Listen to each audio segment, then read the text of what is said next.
Born in Blood by COVID Candy. Chapter 101 House of Honor. Liam rounded to a large square building.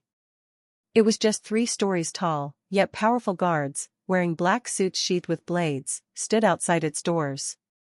Liam flashed his token after the 2 demanded to see it, and he was led inside. The interior wasn't anything too flashy, a stern-faced, tall and bald man sitting cross-legged on an elevated wooden platform. He had brown skin, wore a black and white suit, and had thick eyebrows above his dark, menacing eyes. Behind him were countless bookcases filled to the brim with scrolls, techniques and spells. Liam's eye flickered with greed, but he knew it was an unrequited feeling. He respectfully greeted the man, whose name was Ben, before asking his questions. "Can you tell me how much a rank 4 darkness spell, and a zenith-ranked body tempering method would cost?" Liam still had his dark wraith technique. That alone could warrant some good money, but he was conflicted on whether or not selling it was a good idea. "It can connect me back to the tournament, it's best I save this for now." Meanwhile, Ben looked at Liam as though he'd grown a second head. The sternness present on his face had been replaced with incredulousness. "Did you say, darkness?" Ben blinked. "Ah. I forgot it's rare." Thankfully, the binding oath stopped any knowledge of his element or strength from leaking out. Even if he told the other students, they wouldn't be able to inform their families of his abilities. Thus, Liam nodded. Ben let out a half-amazed, half-shocked chuckle. As if having a dual elementalist last year wasn't rare enough, he uttered under his breath. "For your questions, a rank 4 darkness spell would cost you about 250k stones, more or less. For mission completion points, that would be 25,000. Liam raised his brows, which deeply furrowed. He clicked his tongue.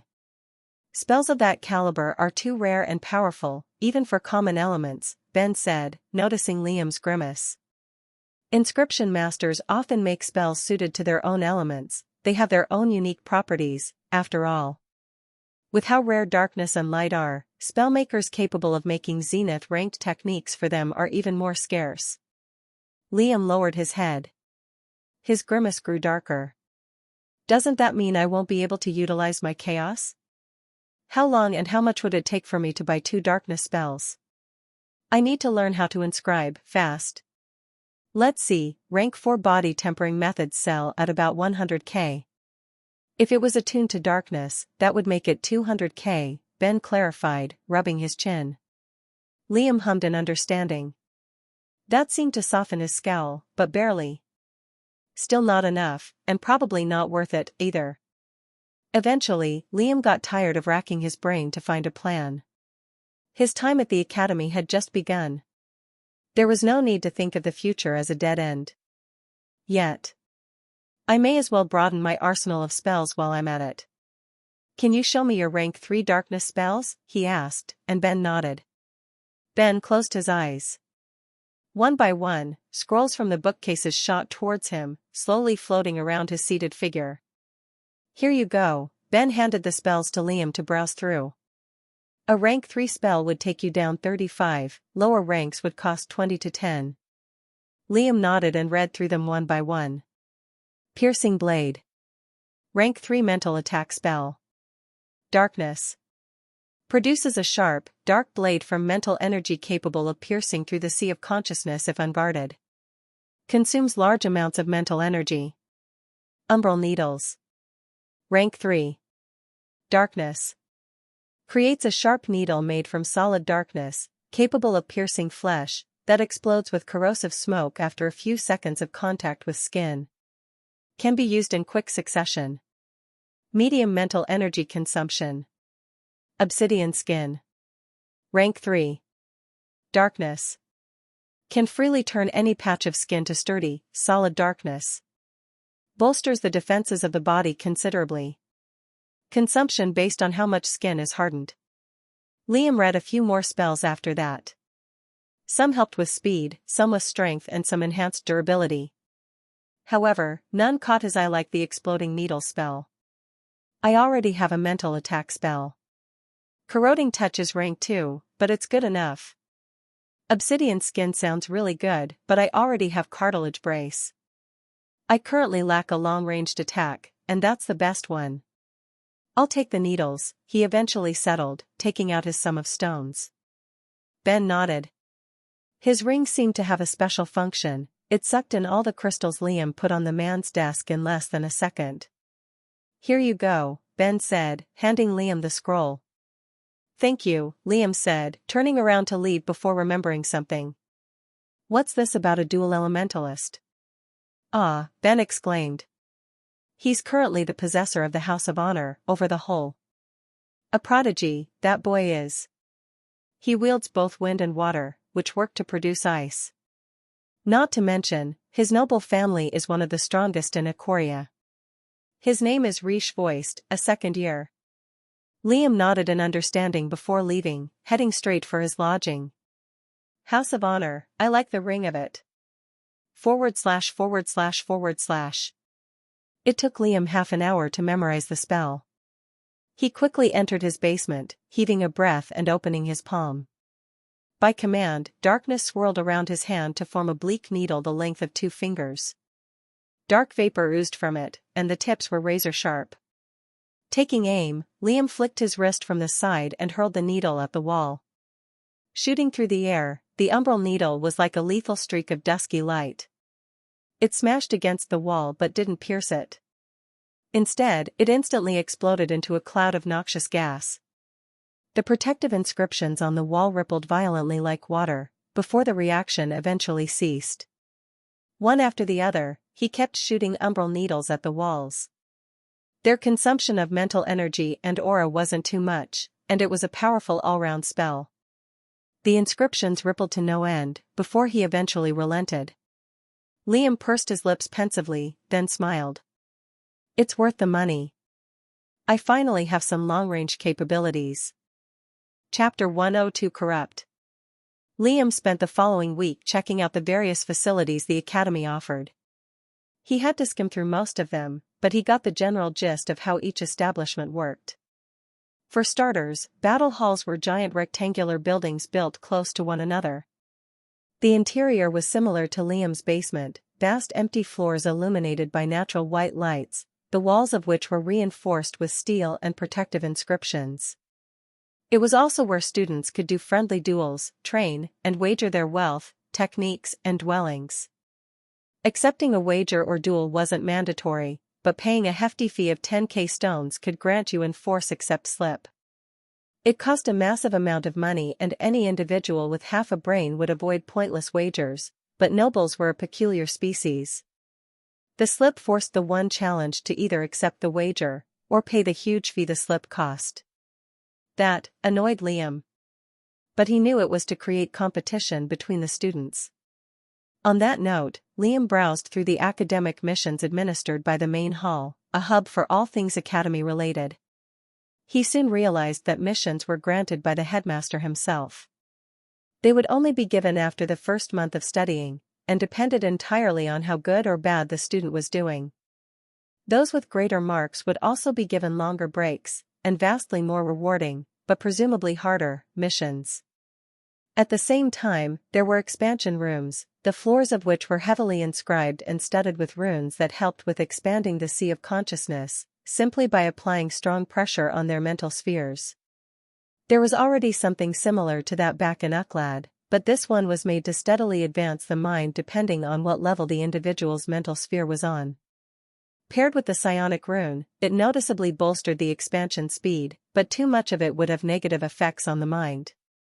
Although he visited the Grand Library, probably the biggest establishment, even bigger than the main hall, he just didn't know what to look for because of the sheer amount of books there.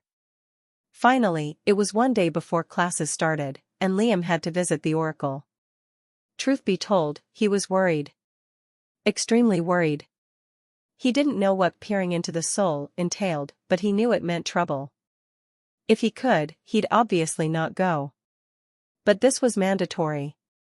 If he knew anything about himself, it was that his soul was corrupted in the most literal sense of the word. Could they sense that? He suppressed his paranoia and made his way to the Oracle's suite, an orb-shaped house made from black glass with a small door in front. There weren't too many students around, since most had already completed their appointment. Liam heaved a sigh and walked in. His eye was greeted with a crusty old hag, grey unkempt hair flowing wildly over her shoulders. She wore a single, silky black garment which shone under the dark light illuminating the space. Her face was wrinkled and sagging, and an expressionless look rested on it. "Ugh, I thought we were done for the week," she uttered, annoyed. "My head hurts, damn it. Let's get this over with." Liam knew the oracle as Nelsa. From the rumors circulating around the first week of the academy, she was probably the highest paid one there. Nelsa gestured for Liam to sit across from her, then heaved a long, annoyed sigh.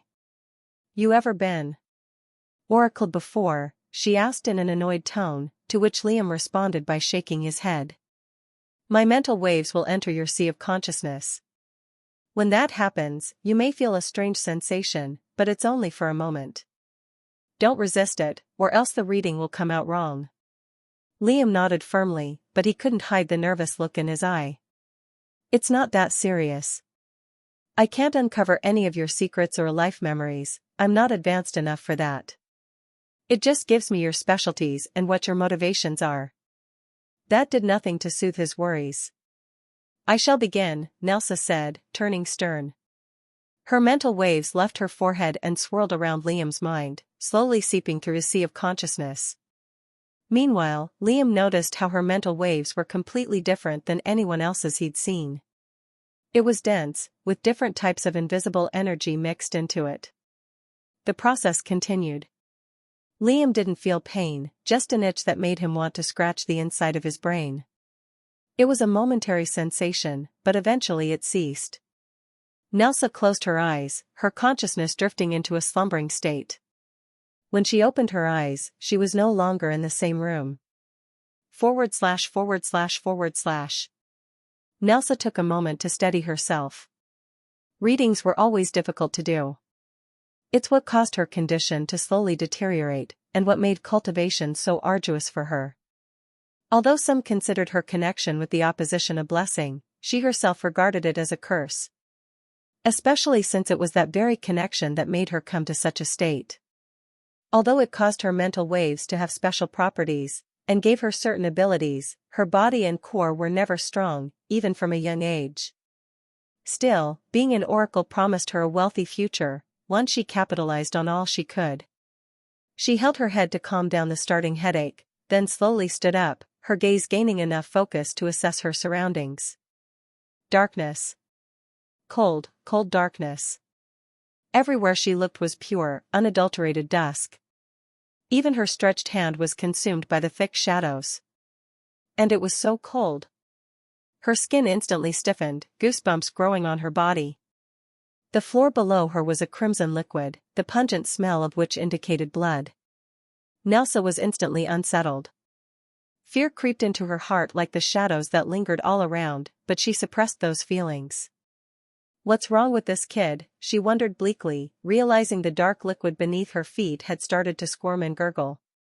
Abruptly, solid lumps started to emerge from beneath her feet. Nelsa's eyes widened in shock when she realized they were corpses. Chapter 103 Intruding. As if the darkness and blood floor wasn't enough, Nelsa stumbled backwards in fear once she realized the lumps were human corpses. Some floated on their backs, allowing her to see their severed body parts and marred faces. Deep gashes on their skin made them unrecognizable. Here and there, a severed hand and leg floated freely about. And the worst thing of all, was the fact that the bodies never stopped appearing. Faintly, countless whispers rung in her ears. They were near incomprehensible, but loud and quiet at the same time. She could only deduce anxiousness and worry from them. Nelsa's breathing grew erratic. In her decades of reading people, students, and teachers alike, she'd never read someone like this. She desperately wanted to leave. But she couldn't. Once a reading began, it would continue until the end, through reaching its conclusion or some other way. They were like lucid dreams, except one you couldn't escape or wake up from. At the same time, Nelsa could feel Liam's emotions. They came in complex forms: anger, ambition, bloodlust, worry, greed, apathy, vengefulness. Those were the strongest emotions she could sense, alongside a very faint, hidden touch of regret. More and more bodies emerged. That sight paired with the endless whispers and strong smell of blood made her knees weak. When will this end? She screamed inwardly, afraid her voice would attract any unknown attention. Finally, the corpses stopped surfacing, the whispers slowly regressed, and the smell of blood ceased. Nelsa's breathing gradually calmed down, just enough for her to regain some of her composure. She was a strong magus and powerful oracle. How could she fear from a mere junior's reading? She'd killed far more than the average cultivator, and she'd lived for a long, long time. Still, her hand still trembled from an ominous feeling that loomed above her heart, like an invisible blade pressed against her neck. Fear of the unknown, she presumed. And there it was, the unknown spoke to her. A voice so deep, so cruel and so foreign, it made her feel like she aged another 100 years. You're intruding. Leave. / Nelsa's eyes burst open, paired with heavy panting and cold sweat that drenched her garment. When her gaze fell on Liam, who sat there with a wince, she flinched backwards and nearly fell. Just what are you? She screamed with narrowed eyes, a heavy, hostile pressure grew around her. Liam's grimace grew darker. He'd been watching as Nelsa's expression rapidly changed. What did you see? He asked with a low voice, his face dark. He stood up and took a few steps back. Liam's blades were in hand's reach, he stilled the urge to unsheath them, or to make any sudden move. His instincts told him to run. Was he going to fight an academic oracle? She must be at least 2 entire ranks above him. Where would he go afterwards to escape? Slowly, Nelsa retracted her heavy pressure, staring at Liam's cold face with a conflicted expression.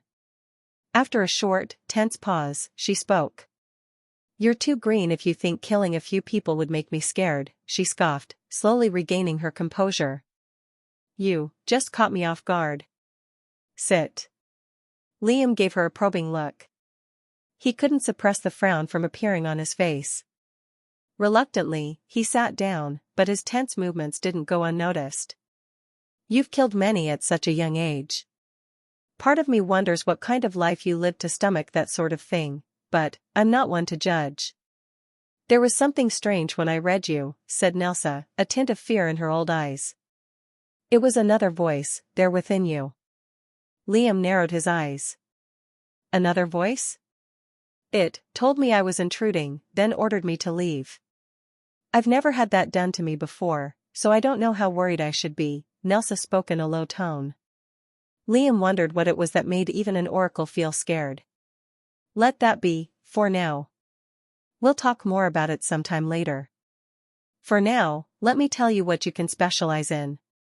After giving Liam his class recommendations and dismissing him, Nelsa immediately called Headmaster Rai. / One more day passed, and it was time for classes to begin.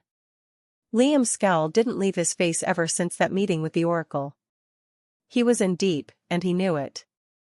Although he felt like he had some sort of protection because of his potential, that didn't do much to reassure him. Nevertheless, there was no use thinking of it as of now. He'd planned something once he had a few cards up his sleeve. The first class is for cultivation. I'd better head there now. I'll check the ones she gave me after. Lines of youths had crowded the streets as they all made their way towards the lecture hall, a large pavilion with the interior of a modern university classroom. The halls were lined with red carpets and lit by diamond-like chandeliers, which Liam thought was a bit overdone for something like school. He walked through the packed corridors before eventually finding the cultivation classroom. The front of the class consisted of an inscribed board which had a reflective surface, along with some different tools on the processor's desk. Apparently he came quite late, judging by how all the seats were taken. Only a single spot in the back was left. Liam almost cursed when he saw Nord, Svein, Rin and Nessa sitting there with only a single seat left for him on the side. A few sneers shot his way from the front, but he ignored them and reluctantly made his way to the remaining seat. Oh, Lawrence. You're finally here, Nessa said with a smile when she saw Liam approach. Rin remained silent, Nord stared silently, and Svein exchanged a nod with him. Liam nodded tersely and didn't say anything, quietly sitting down. Man, this place is just unreal. The number of beauties in this place. Svein said loudly, but multiple glares silenced his words. Nord scoffed. I've already made 1,000 stones profit from wagering. They're all weaklings, this bunch. That should be a good way to make money, Liam realized. The professor still isn't here, though. As though on cue, a woman had teleported in front of the class. Chapter 104 Tribulations. The professor had long, raven-black hair that fell past her neck and ocean blue eyes which looked deeply knowledgeable. Her silky white robe embroidered with intricate golden lines gave her a scholarly air, which paired well with her powerful aura. I am Vela Ray, your cultivation professor, she smiled, displaying her bright white teeth. Treat me well, and I'll do the same for you. Instantly, she was a sight for sore eyes. At least, noble ones. Svein looked entranced, Rin looked distant as ever, Nord let out a quiet scoff, Nessa smiled and Liam was expressionless. This class won't be as boring as one would imagine, Vela paced around the lecture hall. We'll be discussing the centers of power, zenith and celestial ranks, as well as their tribulations and abilities. Instantly, Liam was interested. So was everyone else, for that matter. Vela smiled seeing the interested looks from her students, then continued. For one, mental energy isn't as simple as you might think, and neither is the sea of consciousness. Vela's mental waves spread across the space. Liam suddenly felt something click in his sea of consciousness. I bet none of you knew transmitting your voice mentally was possible. Vela's voice rang out in everyone's mental spheres, but her smiling lips didn't move. This is just one of the few skills that you'll be able to learn. Liam's eye widened in fascination, but his lips curved upwards to form a smile. The other students looked amazed as well, but a few looked like they knew about that ability. You'll learn much about your future journey through this course, said Vela. Let's begin with what a tribulation is, first. Obviously, you all know the opposition, the governing force. This force acts as a direct counterpart to your journey for strength. We'll go more in depth on that topic later. When entering the 4th rank of any center of power, that's when you'll undergo a difficult test, determining whether or not you advance. Liam knew that tidbit of information from the Yin and Yang sisters, but they hadn't been kind enough to explain what it was. We'll begin with the struggle tribulation, which is also called the bodily test. This is when you've already cultivated a rank 4 body tempering method and just about to break through, only, that's when the tribulation will begin. The reason it's called a struggle is because everything in your body is going to shut down, and you'll struggle for life. Your heart, your lungs, your ears, your eyes, your taste, all of your senses and bodily functions will die. Not to mention, all of this hurts. The amount of people that died during this test is uncountable. Liam's eye narrowed, but he supposed there was a catch that made gaining such a powerful body somewhat fair. The surrounding students looked even more worried and anxious, while some had gone pale. But, Vela exclaimed. Your mind and core will still function, and the tribulation is not that long. The way to advance is simple, a dense, purifying aura will start to grow on your body, starting with the internal organs, then moving to bones, flesh and skin. You are required to equally spread this essence across your being, slowly regaining your bodily functions. Once that essence is fully expended, you will officially enter the 4th rank for the body. Is that understandable? The class nodded in unison, but their worry couldn't be hidden. Moving on, there is the self-tribulation for the sea of consciousness, Vela revealed. This one is unique, in the sense that every tribulation depends entirely on the individual. Our knowledge on this test is somewhat limited, since the mental sphere is the hardest center of power to progress through, which not too many cultivators reach in their lifetime.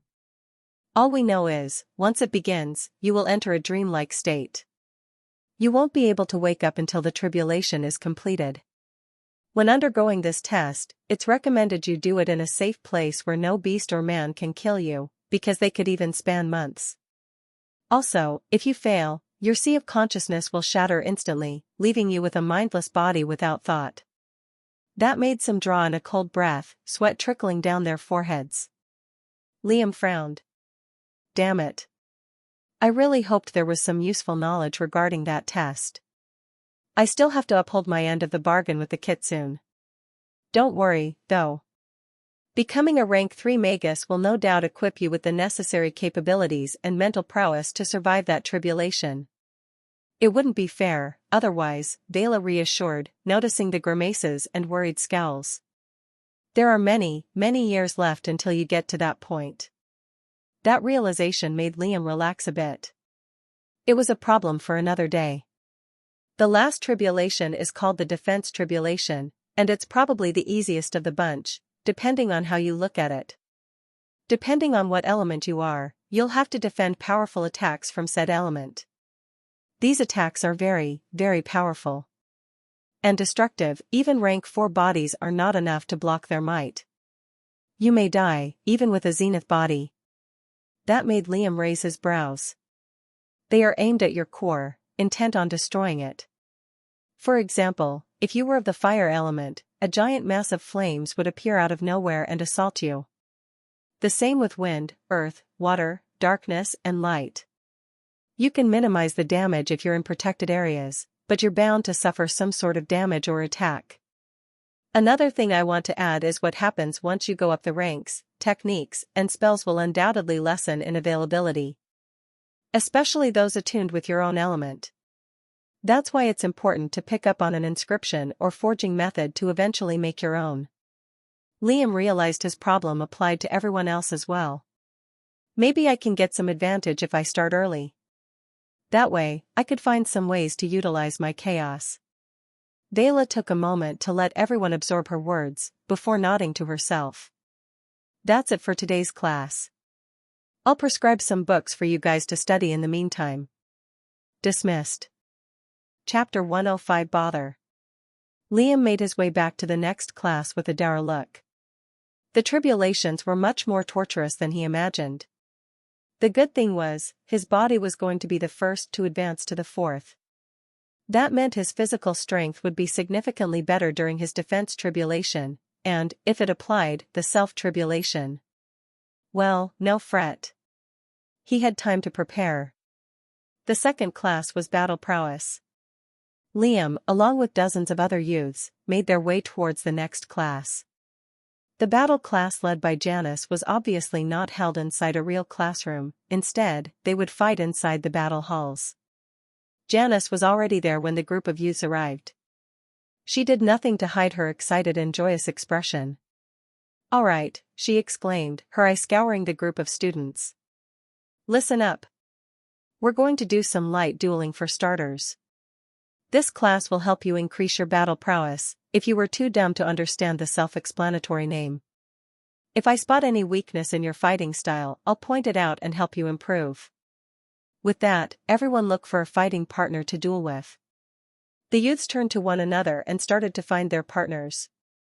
Svein was there too, chatting with some red-haired girl. Rin and Nessa chose each other as partners, but the latter looked way weaker than the deaf girl. On the other hand, Nord instantly appeared beside Liam. "Do you mind?" he asked, respectful enough that Liam considered it. "Fine," Liam replied after a short pause, causing Nord to smile and nod. "Thank you." Eventually, Janice gestured for everyone to duel one at a time. Spells were not allowed, and neither were grievous wounds, although Janice looked particularly sad when saying that. Only some techniques were allowed to be used. The duels happened in no particular order, and some haughty nobles decided they were first to begin. There were roughly 100 students there, so the fights could be somewhat entertaining. Disappointingly, their duels were nothing catchy. Some still had rank 2 bodies, and their prowess was undeniably underwhelming. Most fights were stale. At times, both parties looked scared to make the first move and engage. Liam suppressed a chuckle when seeing a few of them horribly fail. They all used rank 3 martial arts, though, which seemed to spice up the fights slightly. In reality, it only looked boring through Liam's eye. He realized it wasn't that they were bad, he just saw everything they did with an unadulterated clarity. Janice had the same perspective he did, though. She looked bored out of her mind, even sighing repeatedly as she gave the students tips now and again. Svein fought against the same red-haired girl he was talking to. Though, he purposefully went easy and lost against her. That made Liam lose any respect he might have had for the noble. Finally, it was Rin versus Nessa next. Janice regained some of her lost excitement as the atmosphere grew tense. Rin held 2 daggers in her hands. They were 7 inches long, made from the fangs of some wolf-type magical beast. Her face looked cold and focused, even when going against a friend. Nessa looked slightly fearful, but she clenched the inscribed staff in her hands tightly. Although an alchemist at heart, she had her fair share of fights. "And, begin," Janice exclaimed. Instantly, Rin turned into a blur, her blades bursting into flames and smashing against Nessa's staff as she tried to defend. The attack caused her to skitter backwards and grunt, but she didn't have any time to catch her breath. A barrage of infernal dagger attacks pushed Nessa back and caused her to grunt in pain, warm sweat dripping down her face. Each swing painted vibrant lines of orange in the air, and Rin didn't hold back in the least. The fight ended when Nessa desperately attempted her first counterattack, only for a dagger to kiss the side of her neck. The spectators looked at Rin with new eyes. She helped Nessa up with a curt nod, before assimilating with the crowd. Meanwhile, Liam realized no one saw what he did. The fight was impressive, he admitted. She was smiling at one point. She definitely has some screws loose in her head. The teapot called the kettle black, but Liam didn't have time to think more, since Nord started walking in front. "Oh, right. I still have my turn." Liam unsheathed his blades and walked in front. They weren't his usual black ones, but a cheap pair he'd bought from the armory. He didn't want to chip his remaining blades, only 2 pairs of which were left. Nord wielded an intimidating glaive. It was sharp-tipped and longer than an adult, the handle of which was crimson red. It looked to be made from a dense metal, with intricate designs on the edges. Somehow, this fight aroused more attention than the previous one. Janice had an ear-to-ear smile. Liam shook his head, slightly annoyed. "I just want to grow stronger in peace. They're all battle maniacs." Nord did not seem weak. Liam could guess that his battle prowess was somewhat close to Rin's. Heaving a sigh, Liam waited for Janice's signal, which came instantly. Nord stomped his foot and weaved in forward, glaive in hand as he tried to pierce through Liam's chest with his weapon. Liam evaded with ease, deflecting a flurry of powerful wide swings that chipped parts of his blades. The glaive's sharpness was enhanced by Nord's wind, causing small cuts to appear on Liam's clothing despite it not touching. Liam's eye flickered with a dangerous glimmer. As the glaive pierced through his shoulder, forming a deep gash that revealed the black bone underneath, Liam gripped the hilt and pulled. Nord was yanked forward, thereupon Liam headbutted the red-eyed boy with enough force that made the spectators wince, causing him to drop the glaive and fall a short distance away, nose broken and bloody. Liam snorted out the bit of blood stuck up his nose, then fixed it, and sheathed his blades. The large gash on his shoulder slowly healed, but bloody cuts marred his body. "That should be enough for them not to bother me." Chapter 106 Powerhouses. The class ended shortly after that. Janice looked like a fangirl after the fight, smilingly stealing glances at Liam's direction. She had little advice to give him, since the usage of spells and techniques weren't allowed. Nord looked angry at first, but then accepted the fact that Liam was stronger. He looked at Liam with even more respect. It had the opposite effect. "Damn it," Liam cursed. Needless to say, the fight scared off any scheming nobles. At least the more cowardly ones. There were a few that still looked at him with strange emotions in their eyes. "It won't be long before I get one of those force accept slips," Liam thought, irked. Finally, it was time for the last mandatory class, which was world knowledge. The next class resembled a mix between a library and a lecture hall. Books were neatly stacked here and there, and the space was illuminated by a warm, cozy light hanging from the ceiling. An old man accepted the students coming in, dark blue eyes, arched nose, lengthy white hair that flowed behind his back, paired with a warm smile that made him look trustworthy. He wore a black and white chini, stitched with hanging ornaments. Needless to say, he looked like a sage. "Welcome, welcome, children. Please find your seats, let's begin instantly," said Goris Shell, the world knowledge teacher. Once the students found their seats, Goris smiled to himself and began talking. Let's begin with an overview of countries and continents. The large, mirror-like board started to turn on with various colors, displaying a vast, top view of the world. Certain countries had their own characteristics and landscapes. The board also displayed certain interactivities. One country in particular had thick, black clouds covering its surface, which hid the land beneath it. Another was etched completely black, as though it was an area of the world yet to be unlocked. Besides that, there were many, many more lands. "In the very center of this world, we have Akoria," said Goris, pointing to the mass of land on the center of the map with a long metal stick. "Akoria is a powerhouse in terms of a country." "Do you all know why?" he asked, pointing at a young girl who had her hand raised. "Because of its vast resources, population and millennium of cultivation," she explained confidently, sure of her answer. Goris smiled with squinted eyes, but his face instantly shifted to one of grave sternness. "No." The denial made the girl look shocked. "It's because of one reason, and one reason alone," Goris corrected with a stern look. "We have a rank 6 cultivator as our ruler." Liam's eye widened, and shocked murmurs spread through the lecture hall. Rank 6? The most Liam had seen was a rank 4 magical beast with a mental sphere. Although that was amazing, he didn't think it would be even close to a rank 5 beast, let alone rank 6, one rank below a celestial. Goris smiled at their reactions. "Yes, a rank 6 cultivator," he reiterated. "Queen-Darius of Akoria. Such cultivators are way too powerful to live together with weak humans such as us.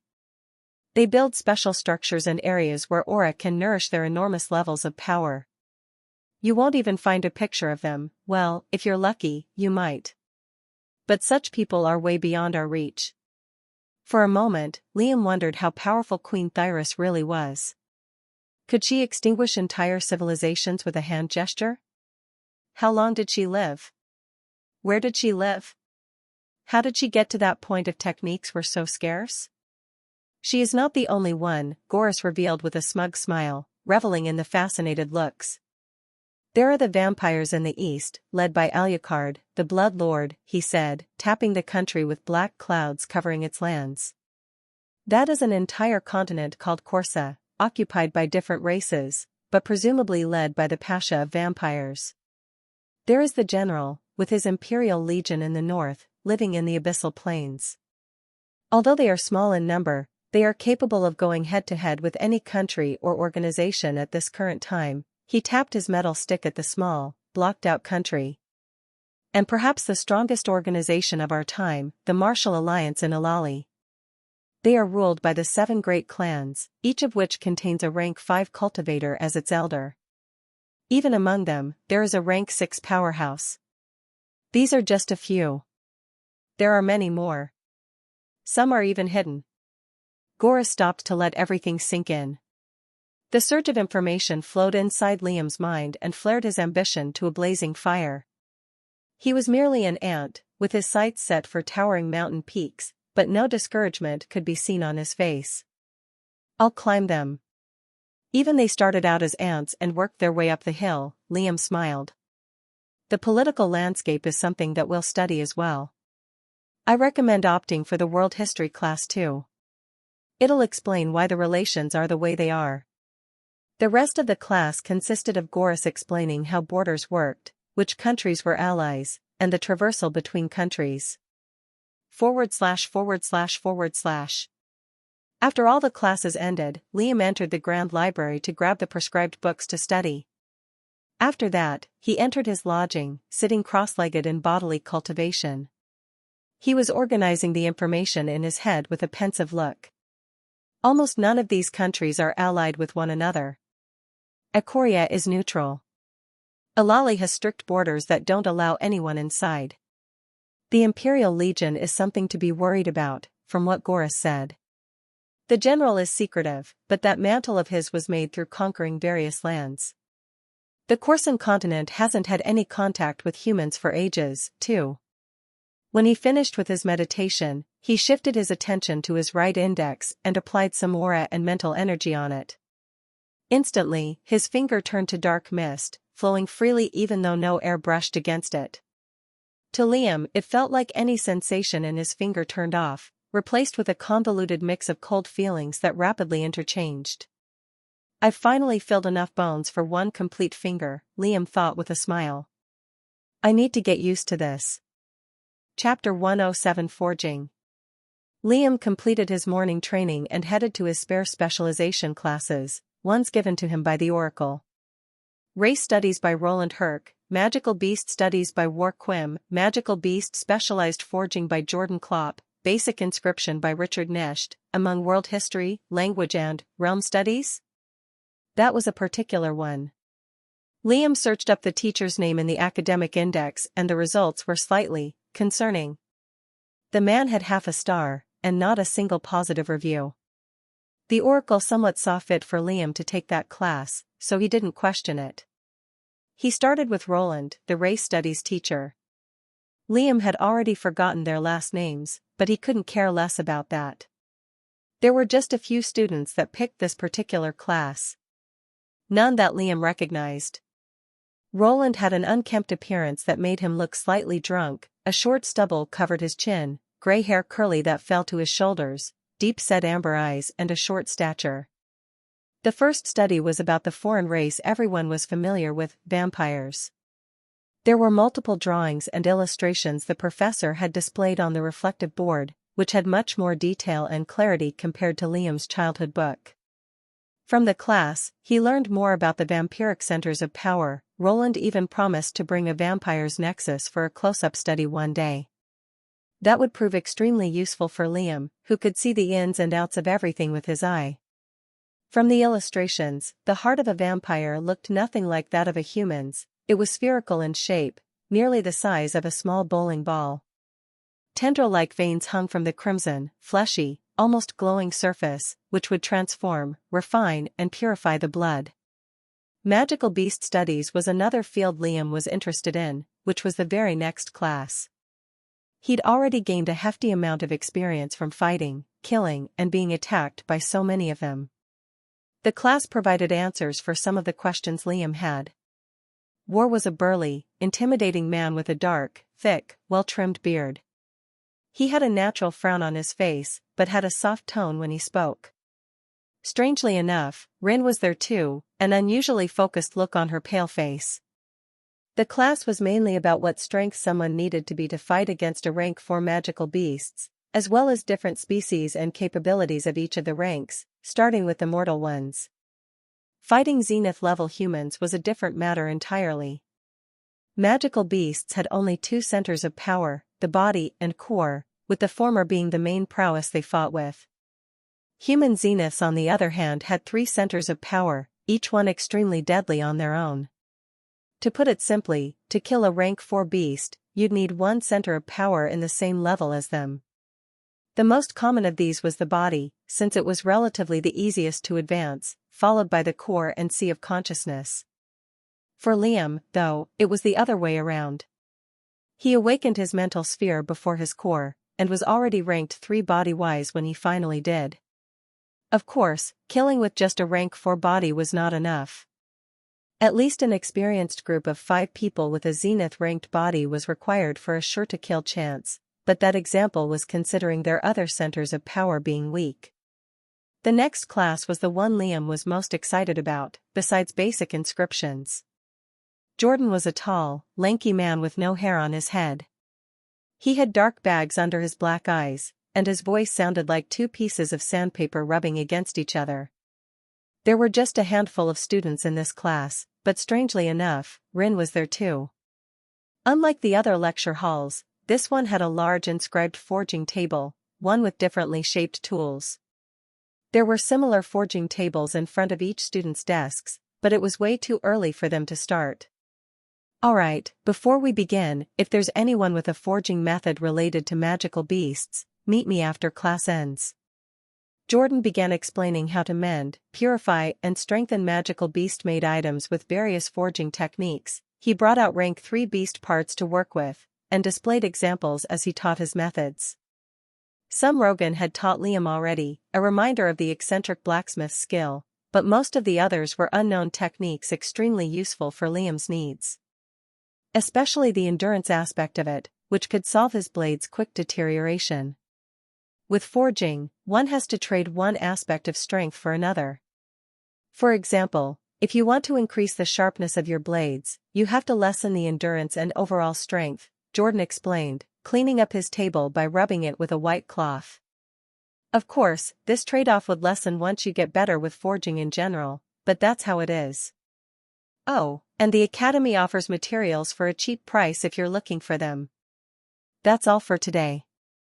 Liam waited until the class was somewhat empty before approaching Jordan. Rin lingered back as well, which made Liam think she might have some sort of forging method related to magical beasts as well. Professor, if I tell you about my forging method, will you be able to tell it to any others here? Liam asked with a low voice. He cupped a hand over his mouth so the distant Rin couldn't read his lips. Primordial forging was an incomplete, unorthodox, and deadly forging method, but it had massive potential. He didn't want to risk putting a target on his back. The binding oath doesn't let me tell even the royals about your special abilities. You're free to do so, lad. Liam nodded firmly, then explained. Jordan's eyes slowly widened as he listened. As such a forging method exists? Liam remarked, a slight frown growing on Rin's face, but didn't expect Jordan's overreaction. Chapter 108 Golden-Eyed Vagrant. Jordan took a moment to reel back his shock, growing pensively silent. I've spent my entire life forging with magical beasts, but I've never come across a forging method like yours. Even mine only goes as far as taking the toughness and strength of a magical beast's, never the innate ability. Liam hummed noncommittally. It wouldn't be shameless for a professor to ask his student for his forging method, would it? Jordan asked with hopeful eyes and a wry smile, but Liam shook his head. I would, but I can't. This forging method was the inheritance of my father. He made me swear an oath never to give it to anybody. Jordan slowly hummed in understanding, a bit of regret in his eyes. Even if I pay you 200k stones? He offered with a pleading look. Liam lingered for a split second, but eventually shook his head. I see, well, fair enough. What do you need my help with? Liam proceeded to give Jordan a list of the things he required assistance with, mainly how to imbue a blade with a complete will, strengthen his blade's endurance, and ways to decrease the drawback on his mental sphere without decreasing the beast will potency. Jordan nodded and dismissed him after a few questions, tending to Rin, who stayed behind. //. Liam had a short break before heading to his next class, Basic Inscriptions by Richard Nesht. He chose that time to cultivate and enter the academic lounge, an area consisting of pleasantries for students to partake in. There were sleek and large restaurants near there, containing an almost endless menu and meals of a royal quality. Most of the time, students gathered there to socialize, which meant the air was almost always rowdy. Liam moved past the hordes of young men and women, flashing his token to gather himself a large serving of delicacies from the lunch lady, before finding a secluded place in the corner to dine in. Svein was there too, charmingly chatting up a group of girls. Nessa was presumably in the alchemic labs, and Nord was most definitely in the battle halls. Still, Liam couldn't help but feel various gazes on his figure, but he was too fixed on his musings to pay them any attention. I don't think I'll learn how to inscribe completely through learning the basics. Blood weaving is just too unique and different. He didn't get 10 bites in before a beautiful noble, scarlet hair and plump lips, a few years older than him, walked to his table. Are you, Lawrence? She asked inquisitively, her alluring, ruby-like eyes locked to his golden. No, he answered indifferently, taking another bite of his meal. Liar. You're Lawrence, the golden-eyed vagrant, are you not? Liam almost winced. I just said no, are you daft? Rude. I just wanted to say hi. Liam shrugged nonchalantly, then continued eating his food. The girl stomped her foot in anger and walked back to her group, which shot gazes of scorn and vindication at Liam. Golden-eyed vagrant. What kind of retarded nickname is that? A long sigh escaped Liam's lips. Can't catch a break. A few minutes passed after such an interaction, and this time, Rin, of all people, came to his table. Liam had already noticed her lingering around the cafeteria, eyeing him for a good minute and eventually making her way to his table with a large serving of food. She looked at him solemnly and gestured if it was okay to sit opposite him. Liam heaved another tired sigh and casually shrugged, hasting to finish his remaining plate. Making conversation with a deaf girl was bound to be a bitter treat. Rin made a series of gestures that looked like your forging method, what is it, which she painfully repeated over and over until Liam eventually understood. By the end of it, Liam shrugged with a smug chuckle. Rin's thin purple brows momentarily furrowed in slight annoyance. With a defeated sigh, she chose to dig into her meal. A sharp, serene chime of a bell rang in everyone's mental spheres, marking the end of their break. Liam stuffed the rest of his food and headed straight to the basic inscription class, along with the scattering youths who went their own ways. He was quick to realize, though, that the inscriptions class was jam-packed with more students than any other class, even the mandatory ones. There were faces Liam didn't recognize, which he attributed to other cohorts joining their lecture. Even those Liam knew were there, including Nord the delinquent battle maniac, and Svein the womanizer, their respective nicknames given by classmates. Inscriptions are too important to let up, I guess, Liam realized, finding an empty seat at the back. After a short respite, a teacher teleported at the front like usual. Out of all of Liam's professors, this one looked the most posh, smooth blonde hair, azure eyes, and a square-shaped face that paired well with his solid white suit. I am Richard, he introduced briefly, his drooping eyes scouring the students. After a short introduction, he instantly began. I'll revise the topic from scratch for our newer students. Inscriptions consist of three aspects: ink, meaning, and link. These aspects must work together as one united front to create any technique, spell, or wonder imaginable to the human mind, that should tell you about their endless depth and comprehension requirements. Richard paced around the lecture hall, his sharp leather boots tapping against the wooden platform. Inscriptions have their own strengths and weaknesses, especially what they focus on. Creating unique spells, enhancements, inventing techniques, and generally building an inscribed construct are all different types of specializations. Abruptly, Richard's hair turned white, glowing brightly. He took out a simple longsword made from steel from his ring, then stretched it forward. Each thread of his hair extended and flowed around the blade, weaving in with lithe motions and leaving behind an etched mark with every hair. By the end of it, the long sword looked much more ornate with incredibly precise white lines on its glowing surface, forming an intricate pattern. Shocking of all, Liam noticed how none of the lines intersected with each other. Chapter 109 Useful. Richard took a moment to let the students calm down. They'd broken into loud exclamations of shock and awe. This is my family's specialization, instantaneous enhancements. It may look simple and easy, but I assure you, it's not. It took us centuries just to bring it to this point. That's how these kinds of methods improve. Trial and error, repetition, and constant adjustment. Richard summoned a standard training dummy, humanoid-shaped and made from solid steel, then lightly swiped the air from top to bottom. The training dummy split in half, stilling the air with shocked and amazed silence, but the sword shattered right after. Such is the power of enhancements, but everything has its limits. Although my sword can kill a man or beast in one swipe, it has a one-time usage, and it takes a long time to make. The ink in this situation was imbued within each thread of my hair. I had already stored them with the meanings, and the links were made by me. Richard noticed the confused looks and smiled lightly. The meanings are done with the sea of consciousness. More specifically, mental energy. Don't worry, you'll learn how to do so. It has a direct connection with the ink, since it's an expression of those meanings you've made. However, you can get creative with the ink itself. I'm sure you all have seen people inscribing using different tools. Some nodded, prompting him to continue. External factors help in controlling the ink and creating the circuits that connect them, but they take time to learn and could possibly lose some of the imbued meanings. On the other hand, the link, made by the ink containing the meanings, must be free of any sort of error barring the spell from being expressed. This aspect is what determines if your inscription works or not. It's the hardest part to do since even the smallest error will result in your spell coming out wrong or not working in general. The only reason I've done mine so fast is because of the sheer amount of times I've repeated the same inscription.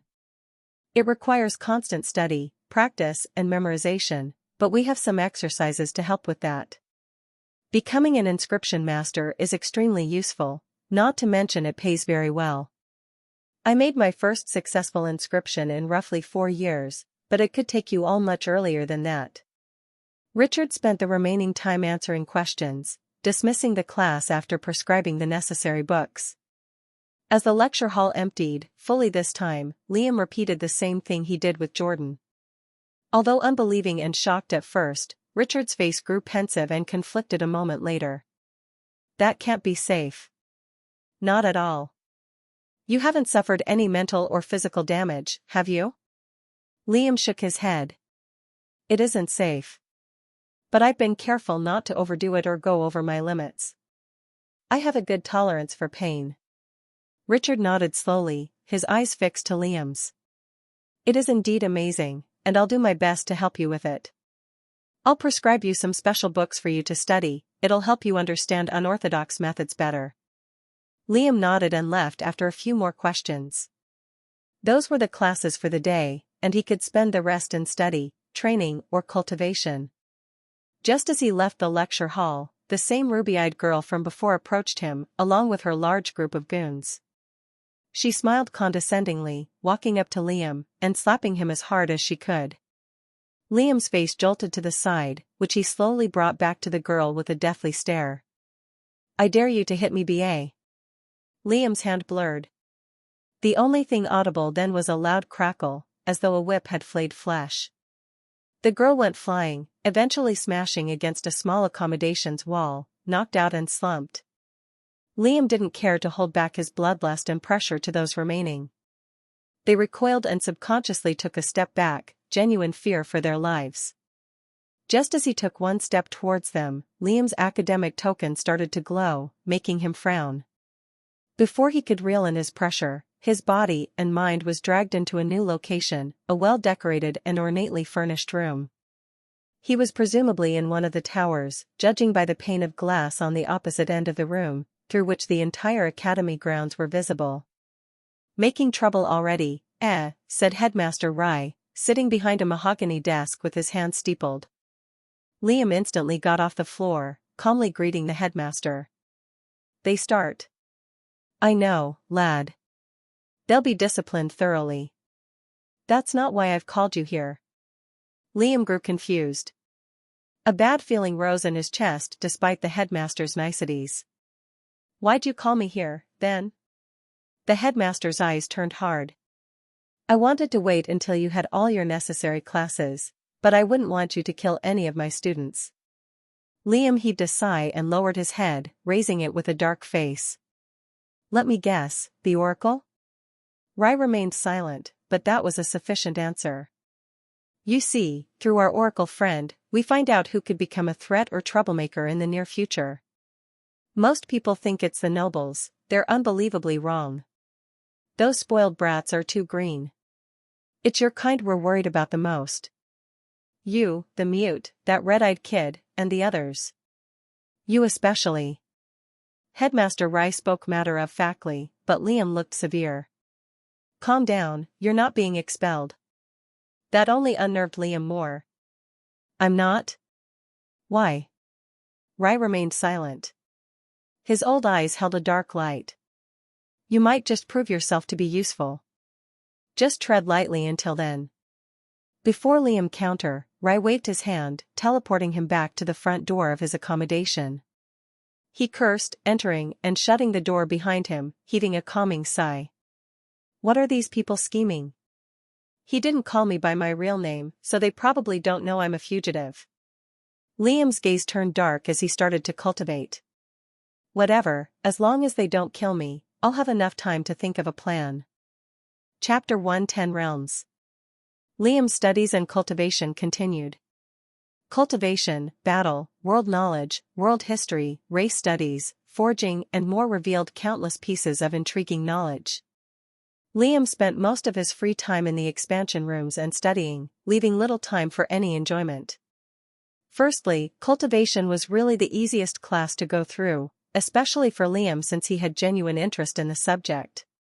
He also learned the mental transmission trick fairly quickly. It only worked if the person you're connecting to wants you to connect to them, and practice was the key to learning it. Thus, Liam had to pair with Nord of all people, since nobody else wanted to work with either of them. Everything was a challenge to the boy, and studies were no exception. Test. Did it work? Liam transmitted to Nord's mental sphere. The look of shock mixed with defeat in his vermilion eyes indicated success. Valia was shocked that Liam learned it in a week, especially since it took her more than a month.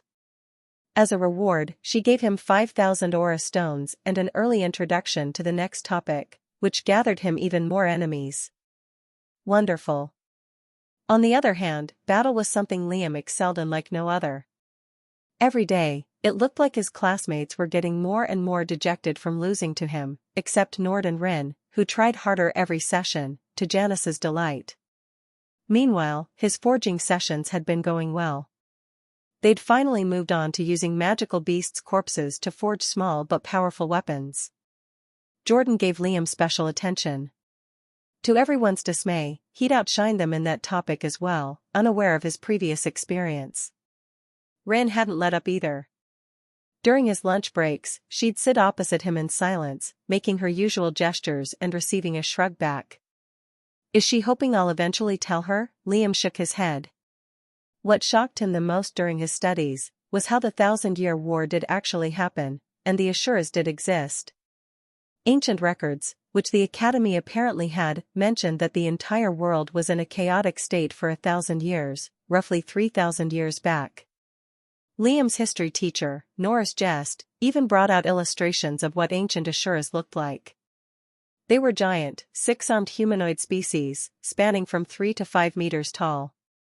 Their chests, arms, legs and fists were extremely chiseled and defined, wrapped in what looked like ancient markings and patterning. The surface was reflective, like a dense metal alloy. In contrast, their skin was tanned. It was their natural body defense, Norris explained, said to be extremely hard. Even tougher than magical beasts by comparison. Liam didn't know if it was exaggerated, but their sharp eyes were a crimson shade, and wild, snow-like lustrous hair either flowed freely behind their backs, or was spiked upwards. There were even drawings of the pants they wore, loose hakama trousers of no specific color, hung by a similar sash at their waist. Every drawing Liam saw of them had this wrathful face, as though they wanted to devour the world. Well, turns out, they did. At least, according to history, they wanted to devour Earth and all its inhabitants with their vicious maws, lined with human-like teeth, but incredibly sharper. Female Asuras were presumably the same, but apparently, the species did not have any breeding capabilities, and their origin is still unknown. There weren't even records about their centers of power or unique abilities. Not even the academic archives knew that. The war ended when all the human countries temporarily allied to fight them.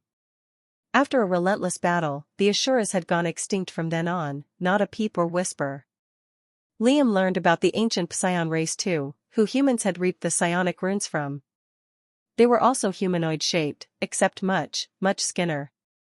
Horse-shaped heads didn't make them look pleasing in the least, and a hollow but glowing circle hung at the top of it, like some sort of alien crown. Within the hollowness of the crown was the psionic rune Liam recognized, floating freely. Besides that, they had no other distinct features.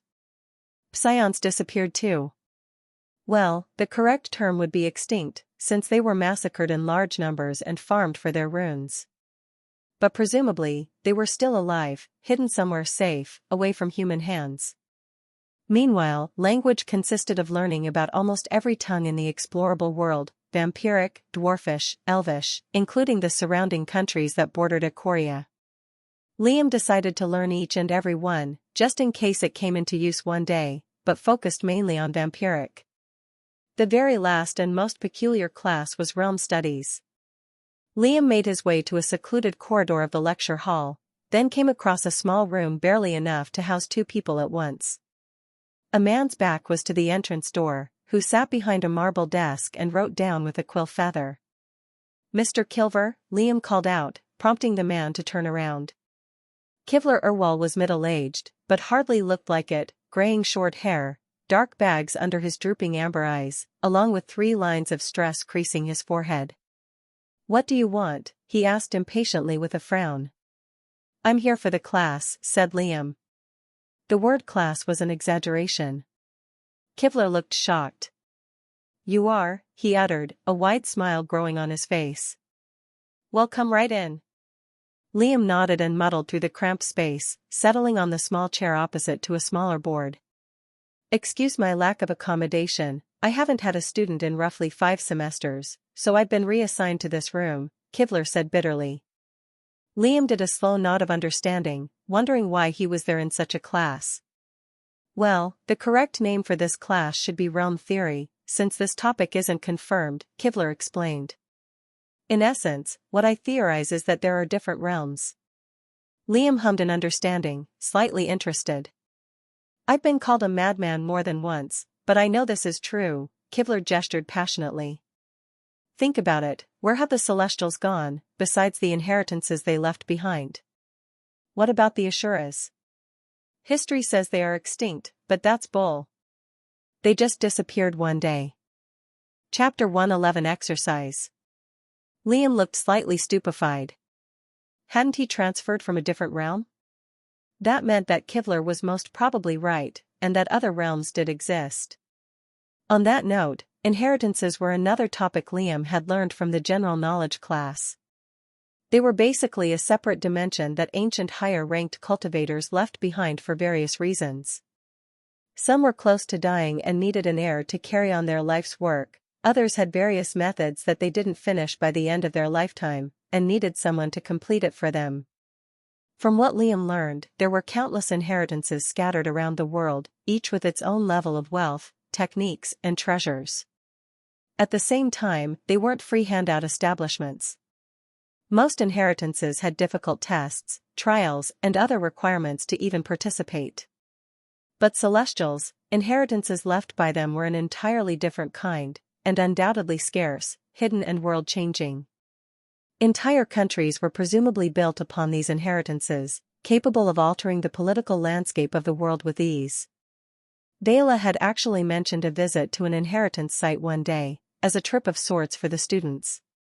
"You already know how higher-ranked cultivators can't stay in the same place as mortals," Kivler explained. "For one, the resources are too little for their needs. Can you imagine how slow and arduous their progress might be?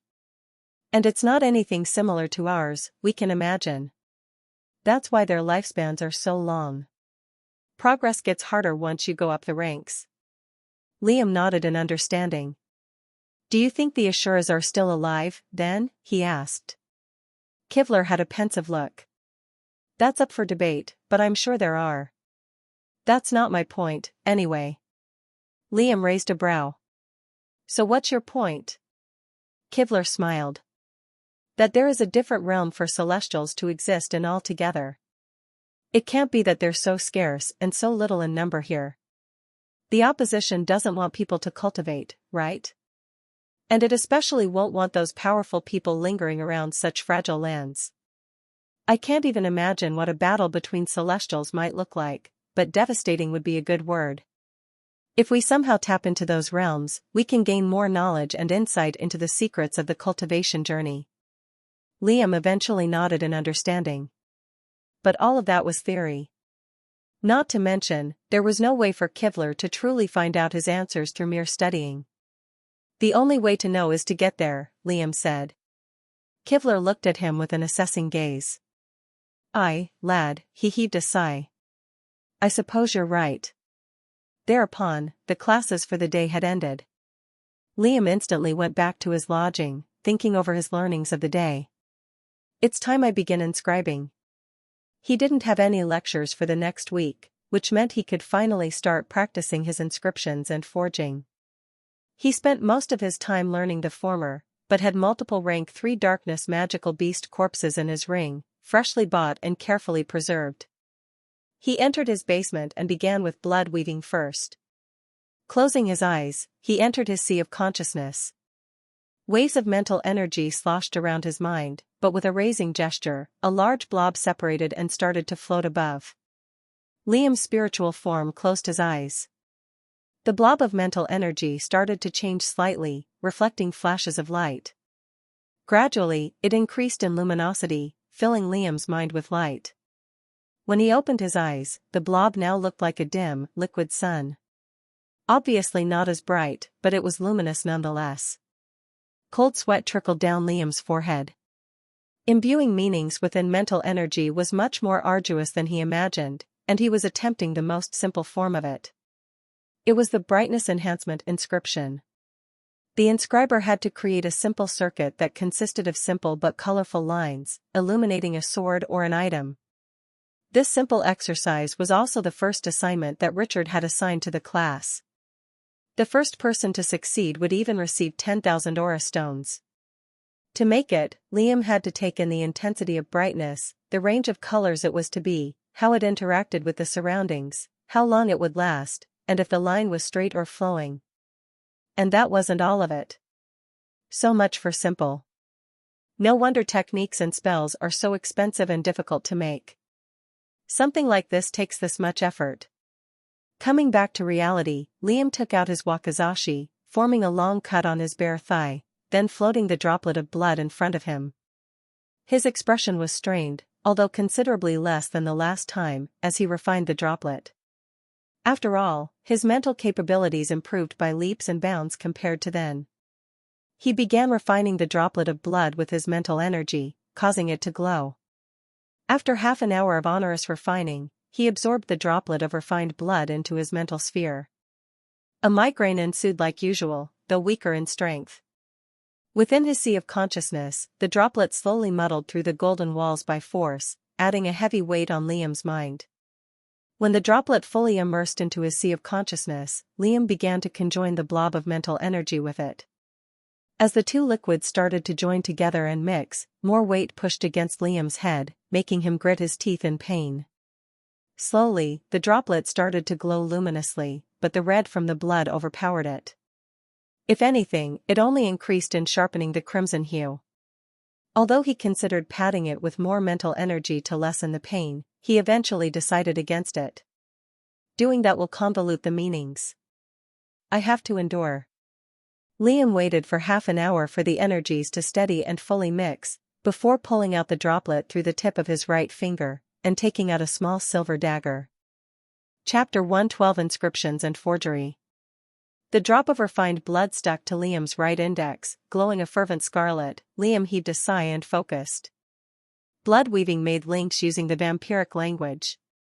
Richard mentioned how that allowed for more flexibility and freedom with the circuits being performed, since you could simply write in language whatever you wanted to inscribe.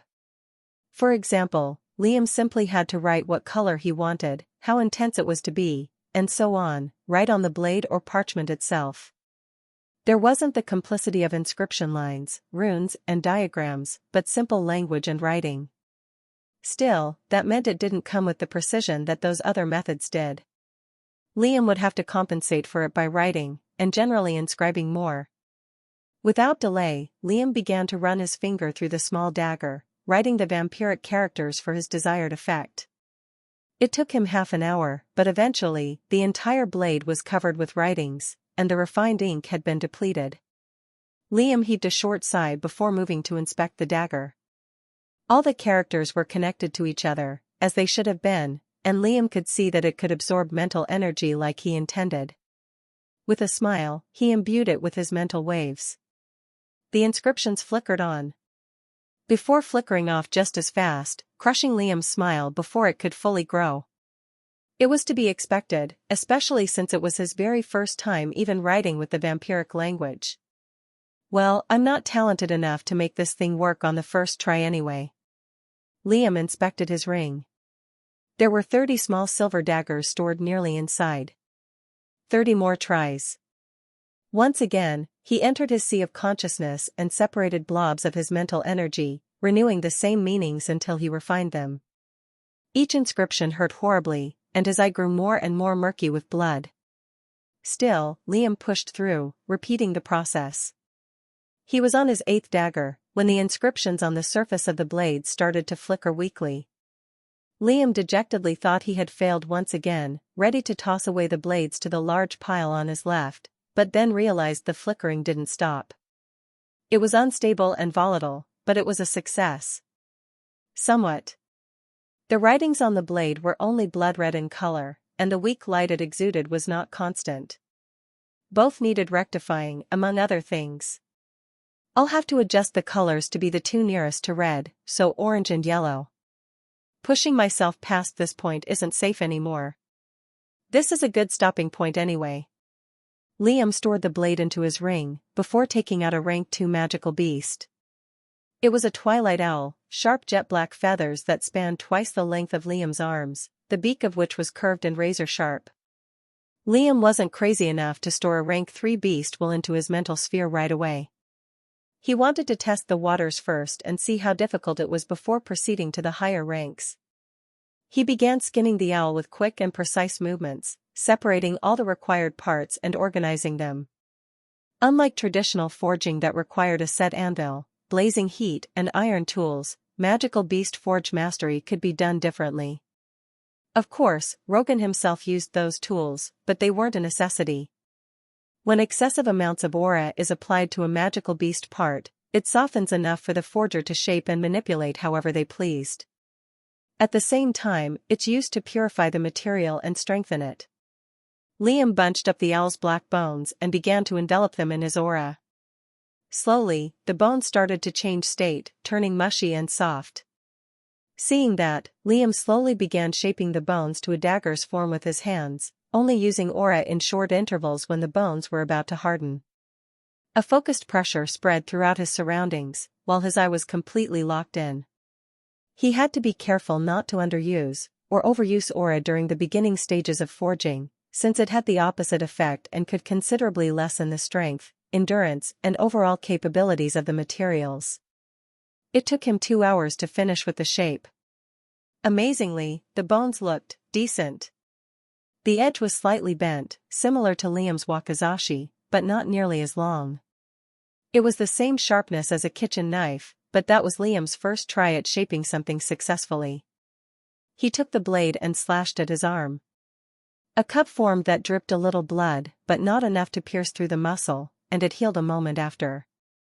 Forging methods are basically the same as inscription methods. Both require experience and constant adjustment, Liam thought pensively, oblivious of his self-harming attitude. He did a few more finishing touches on the blade, sharpening the tip, flattening the sides, and adding teeth to the edges, before fixing a small hilt made from owl hide on its bottom. Now, the hard part, Liam thought, taking out the owl-black colored core and heaving a slight breath. Clenching his fist, he crushed the core and absorbed the essences into his mental sphere. Liam instantly entered his sea of consciousness, pressure assaulting his mind as the core contents entered his mind. Large blobs of mental energy raised, swirled, gained color and took the form of a giant twilight owl. With it, came a pressure matching Liam's blood inscriptions. A low-pitched shriek tore through the spiritual space as the owl developed, forcing a wince on Liam's face. The owl looked enraged, its giant wings unfurling as it shot at Liam himself. Liam had come prepared. Jordan had taught him how to use mental energy as an actual weapon within his mind. Although doing that outside his sea of consciousness was quite frankly impossible, Liam's mind was his domain. Energy swirled around his hands to form 2 ethereal blades, which cut through the owl as it charged. Chapter 113 Expedition. A week quickly passed, and Liam hadn't exited his basement in that period, cultivating, inscribing, forging. Littered all around him were failed inscribed blades, broken pieces of owl bones and other materials. Liam had a crazed smile and a bloodshot eye as he inspected a silver dagger with his blood inscriptions on it. It was an actual success. The blood writings on the blade glowed with interchanging red, orange, and yellow. The glow was constant, and there was no weak flickering that disrupted the light it exuded. Liam was on his 27th dagger when the damn thing finally started working. Do I go to Richard and get the rewards for it? It's 10k stones, after all. Liam pursed his lips. Probably best not to. There's enough attention on me as is. I can make that money fairly quick anyway. Then, Liam moved to inspect his latest forged item, the owl dagger. It was much sharper compared to his previous inventions, but Liam had to sacrifice the aesthetics and size to achieve that outcome, making it easier for him to imbue the will inside. However, his experience had started to show through his products, as the dagger was sturdy enough to be used in a real battle. Still, he hadn't had the chance to test if it worked or not. This is my 12th try. It better work. Fighting so many rank 2 Twilight Owls was starting to weigh against his mind, after all. Not to mention the sheer amount of times he had to refine his blood and repeat his inscription process. He needed rest. After a short pause, Liam imbued the blade with aura. Wisps of smoke started to ooze out from the dagger, like the sputtering of a flame. Born in blood by COVID candy. Weakly, it continued doing so, but the dark vapor increased in intensity. By the end, it started flowing naturally. A success. A broad smile formed on Liam's face. Crack. Then the blade shattered to dust, as Liam didn't realize he was continuously imbuing it with aura to make the effect work. With a sigh, Liam chucked the blade into the broken and shattered pile. By then, he'd expended all the magical beast corpses he bought using his remaining money. It's still a good start. It's time I rest and get a breath of fresh air. Liam cleaned up his basement and bathed, before testing his progress with the dark wraith body. Liam stretched both hands. By command, they turned into ethereal black mist. The next day, he left his lodging with a set of clean clothes and slightly restored complexion. Instantly, he made his way towards the battle halls. It's about time I start making some money. /////. Time passed. Liam's studies continued in all topics. His cultivation was steadily rising, and so was his knowledge of it. He even felt halfway close to the solid stage. Liam basically knew everything there was about the mortal ranks, with lesser understanding of the zenith and celestial powers. His knowledge of magical beasts and the like also grew, and his battle prowess exponentially increased. Despite his classmates growing stronger beside him, Liam's score was still undefeated. Each day, his inscriptions and forging was growing more complex and difficult, but so did his experience in the field. The person who won first place in Richard's enhancement assignment was Nessa, who successfully completed the exercise in 2 weeks. Everyone looked at her proud figure with new gazes of reverence, and Richard profusely praised her for the accomplishment. Only after a good part of the class handed in theirs, so did Liam. Meanwhile, Liam's infamous reputation grew like wildfire. The golden-eyed vagrant fought anybody in the battle halls, even second years older than him. None won. Liam had to try just a bit harder against those students, but still held himself back.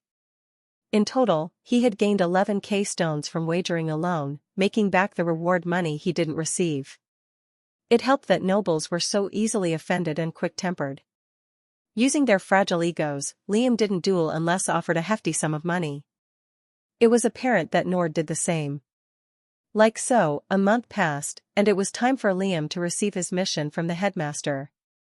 He left his dwelling early in the morning, bathed and donned black-clad clothes. As he walked towards the academic hall, his token started glowing. Liam's gaze narrowed. I don't like where this is going. Liam couldn't complete his thought before his surroundings changed. He was on the floor of the headmaster's office, staring at the wooden ceiling above. A cold pressure slowly grew from Liam's figure. It was the 4th bloody time he was dragged to another location against his will. The headmaster cleared his throat, and Liam retracted his mental waves. "What is it this time?" said Liam, steadying off the floor. Rai looked displeased at his words, but he sighed and shook his head. "Your mission, and something I needed to talk to you about." Liam raised a brow. Rai adjusted the golden monocle on his eye and began speaking. "The Corsan continent is foreign to us. And so are its inhabitants. We have too little knowledge about them, since any sort of spying is blocked by the thick black clouds that loom above their lands." Liam nodded. The black clouds were somewhat of an anomaly. It hung over the entirety of Corsa, basking those lands in a perpetual state of darkness. "We've been wanting to go there for a while now, to scour their lands, but we can't do it officially. It'll look like we're invading their lands, and war isn't a favorable outcome." Liam hummed noncommittally. "Your point being?" Rai sighed, then hardened his gaze. "We want you to assemble a small group and embark on an expedition there. You won't have to fight anyone, just document the lands and study the life forms. You can pick anybody you like, and you'll also be the one to lead them. Don't give me that look, it'll obviously come with rewards." Chapter 114 Needs. Liam was pensive. He himself didn't plan to be in Ikoria forever.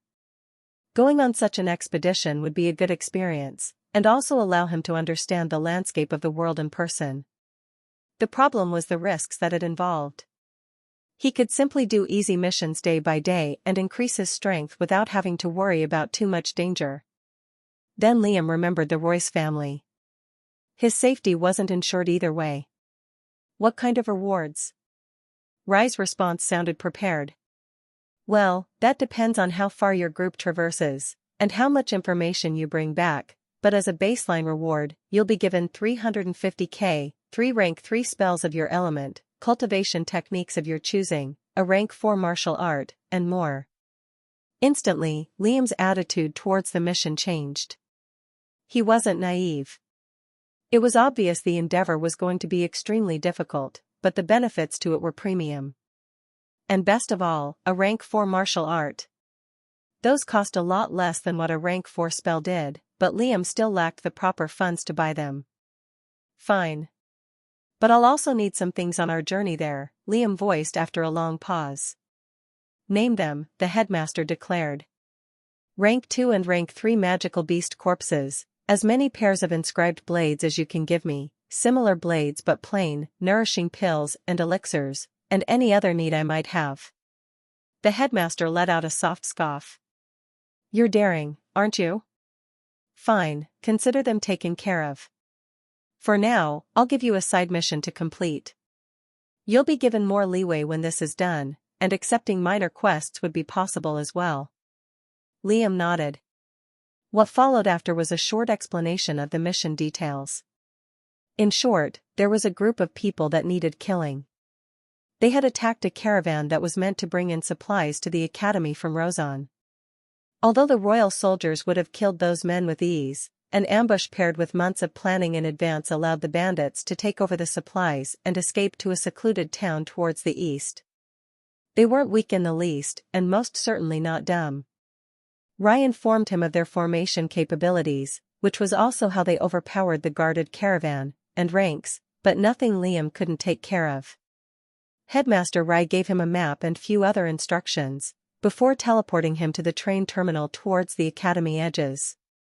Said terminal was packed with all cohorts and all the first years and second years, and there were teleportation matrices that led to different parts of their region.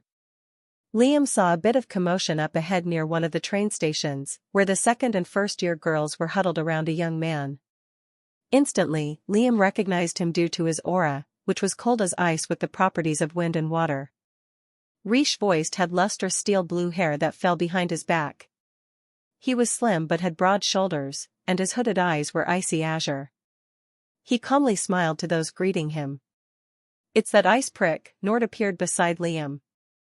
"I can't go 5 minutes without hearing some dumb girl talk about him. Don't these people have anything better to do?" Liam couldn't help but feel the same. He's strong, though.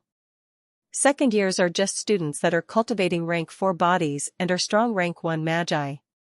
He's probably the strongest among them. guys. Look, it's the golden-eyed vagrant, a girl called out and pointed to Liam. Countless eyes converged on him, but Liam didn't show any reaction. Instead, he simply thought, I'll kill that girl later. Rish locked onto Liam's eye with an assessing look. The atmosphere changed as the two stared each other down, unblinking and silent. Those surrounding them felt an invisible tenseness growing in the air. Ting! A loud chime rang out as the bullet train arrived at the terminal, gradually coming to a stop. Everyone's attention momentarily fell on the train, before moving back to the stare-down, but the vagrant was gone. Liam used that moment to find a specific matrix to step on and teleport away. He can hold on to the House of Honor until I take it from him, he thought, bright light encompassing his body. When he opened his eye, he found himself on some rocky landscape above a small plateau. The first thing Liam did was spread his senses and assess his surroundings. He was atop a flattened mountain top, among many other mountains that formed a ring around a large patch of terrain at the bottom. This should be the Korplo region in the east, known for its giant mountains and rocky terrain. Liam made his way to the edge of the plateau, his eye zooming in to get a better view. To anyone else, it may have seemed like a large patch of trees, shrubbery, and wild terrain. But Liam, who could see right through the camouflaging formation, saw a small makeshift town run by bandits and cultivators. Formations really are amazing. It's a shame I can't learn them since I already have enough on my plate. He zoomed in his retinas to get a better look. There were at least 57 men inside the small town that he counted diligently. Not all of them were magi, thankfully, and most didn't have powerful auras. That old man really gave me the most difficult mission he could find, prick. Liam mapped the various buildings erected there, each with their own uses. There was even a treasury, judging by the men hauling in large boxes and supplies, guarded by 3 of the strongest men there. A series of small buildings indicated accommodations for the lower-ranked bandits, among many others. And then, there was one particular old man that looked like the boss, judging by his powerful presence and the respect his men gave him. These outlaws are no amateurs. I'll have to be very careful with how I go about this. Sitting back, Liam simply waited and noted their behaviors throughout the day, looking for any weaknesses. He was in no particular rush, since he had a whole month to complete the mission. Chapter 115 Suffer. An entire week passed. Liam had finished concocting his plan after reviewing all their little behaviors and intricacies.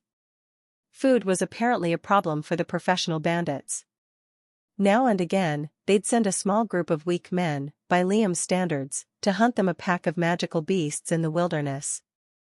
It usually took them 4 hours to come and go, so being late wasn't going to be strange.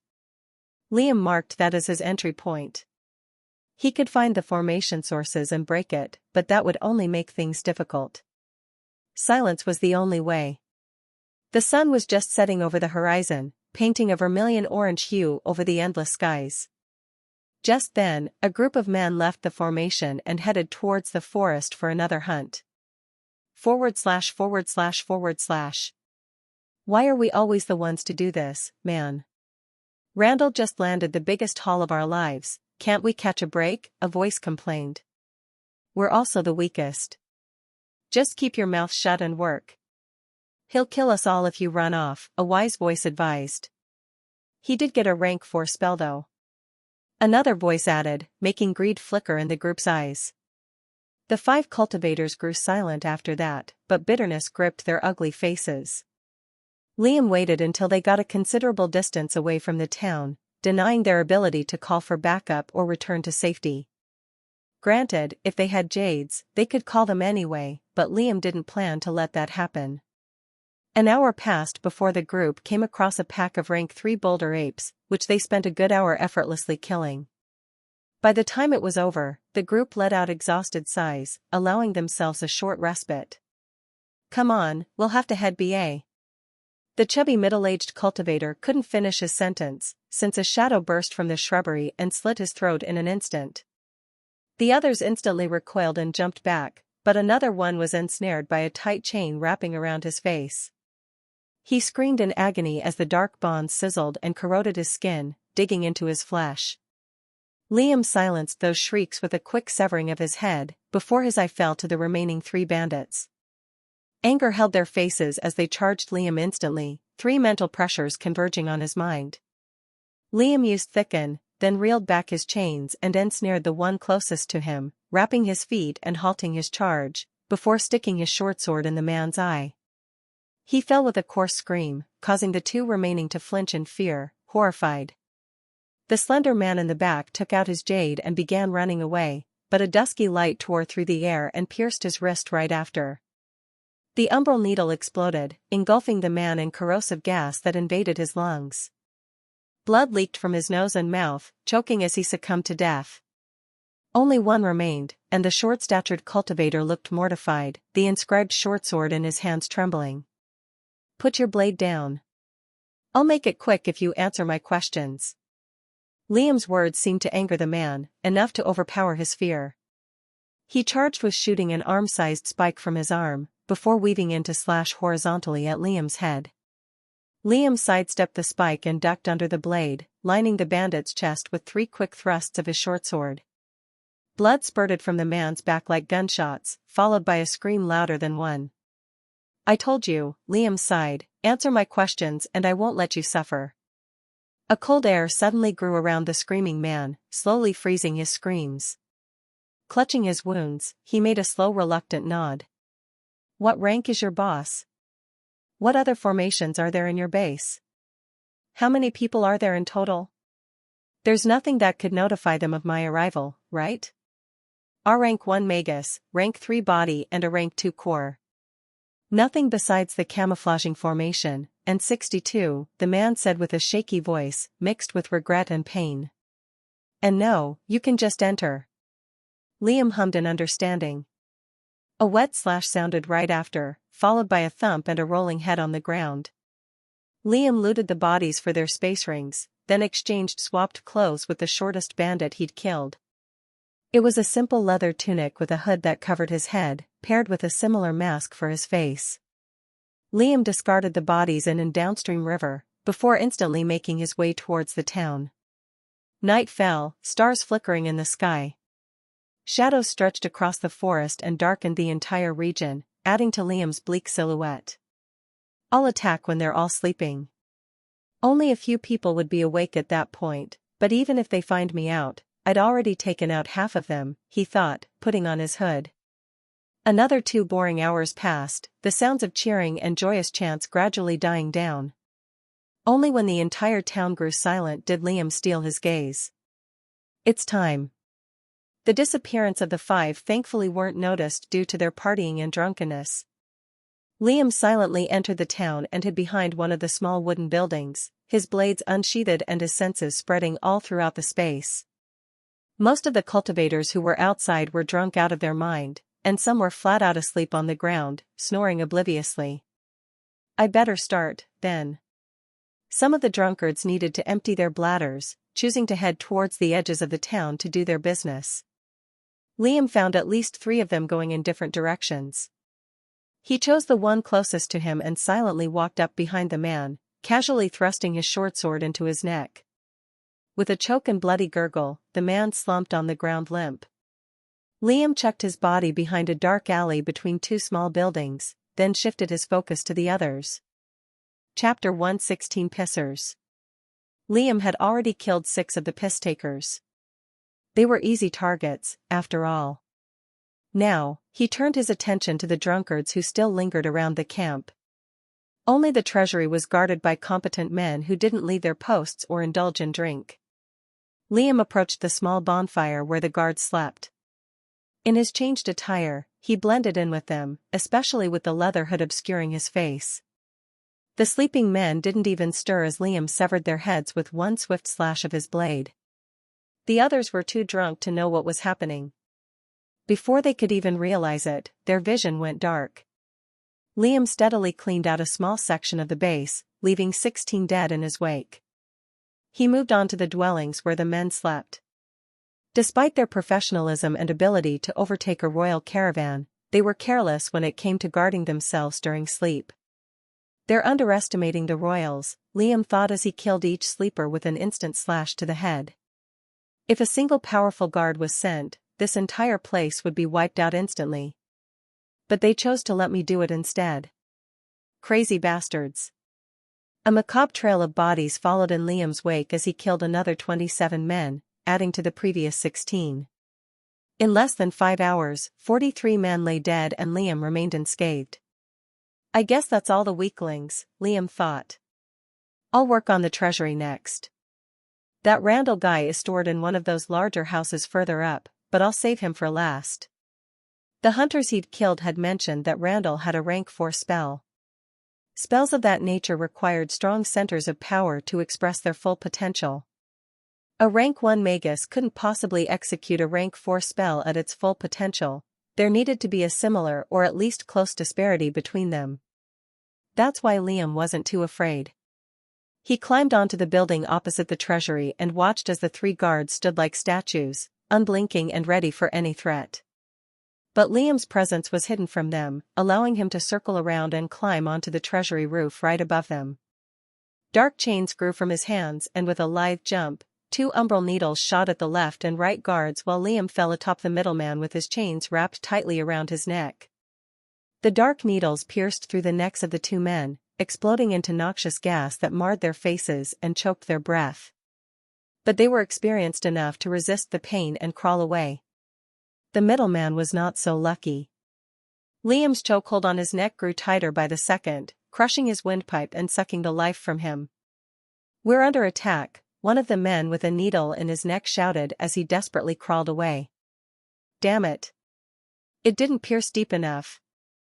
Those choked words tore through the air and awoke the entire base, including the boss. They left their dwellings at once, just in time to see Liam send another 2 needles to finish off those on the ground. Liam's gaze locked with that of an old man and a group behind him. The old man was aged but looked vigorous and strong. His wrinkled face twisted in anger as he pointed at Liam and bellowed, "Get him!" At once, a large horde of men charged at Liam with raging screams, wielding blades, spears, and other weapons. Those in back charged up spells of every element, including Randall himself who had the biggest aura of them all. Liam took a deep breath and unsheathed his blades, wrapping his chains around them and twirling them in the air like kuzarigamas. "I guess this is a good time to test out my prowess," he thought as 7 spearmen attacked at once from all sides, attempting to thrust their weapons into his flesh. Liam's blades burst with dark flames, coated with lethality mantle and his second form. He blurred as he jumped above the spears and swung his chains in a wide, circular motion. 7 heads flew into the air, trailing spurts of blood as shocked and pained expressions twisted their decapitated faces. Liam didn't have time to admire his handiwork, though. A javelin made of condensed fire blazed through the air and stabbed through his right shoulder, charring his flesh. At the same time, gusts of wind cut into his muscles and drew blood.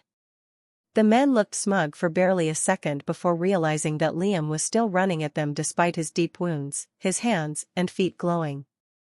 He continued to swing his dark flaming chains, too fast, too deadly, and too terrifying for the remaining men to counter. They couldn't even land a single hit. Liam's hands would turn to dark mist now and again, allowing their weapons to pass straight through without inflicting any damage. Fire javelins, spikes of earth, and zephyrs of wind did little to stop his charge. Randall grimaced from a distance as he desperately hurried to charge his rank 4 spell, the Earth Dome. Aura gathered from beneath and increased in intensity until a ring started to form around the ground where Liam stood. Liam didn't slow down. He continued to charge forward, his chains twirling and slicing through the air as he cut down one man after another. The men fell before him like wheat before a scythe, their screams echoing through the night. Suddenly, the ground shook beneath Liam's feet as a solid rock-made encasing started to rise around him. But Liam didn't falter. He chose that moment to activate the membrane under his skin, sending a powerful jolt of strength through his veins. Before the encasing was complete, Liam used cartilage brace to further increase his physical strength, ramming straight through the solid rock wall. Boom! Randall looked mortified as he saw Liam shattering through the dome like a juggernaut. He stumbled and fell on the floor, pieces of jagged bone jutting from his shoulder, but Randall was deathly pale from using a rank 4 spell to take advantage of it. Liam smiled grimly as he got up and reeled in his chains, swinging once across the man's neck. Chapter 117 Regret. Liam activated his academic token, and it flickered to life. Rai's voice came through from the other side. Yes? It's finished. Already? Rai sounded surprised, his voice raising a pitch. I just said it was, Liam said impatiently. Alright, Rai said, trying to hide his amazement. An associate of mine will be there shortly to verify your completion. Liam spent the time waiting and gathering space rings and looting the bodies. He entered the treasury to make sure everything was there, which it was.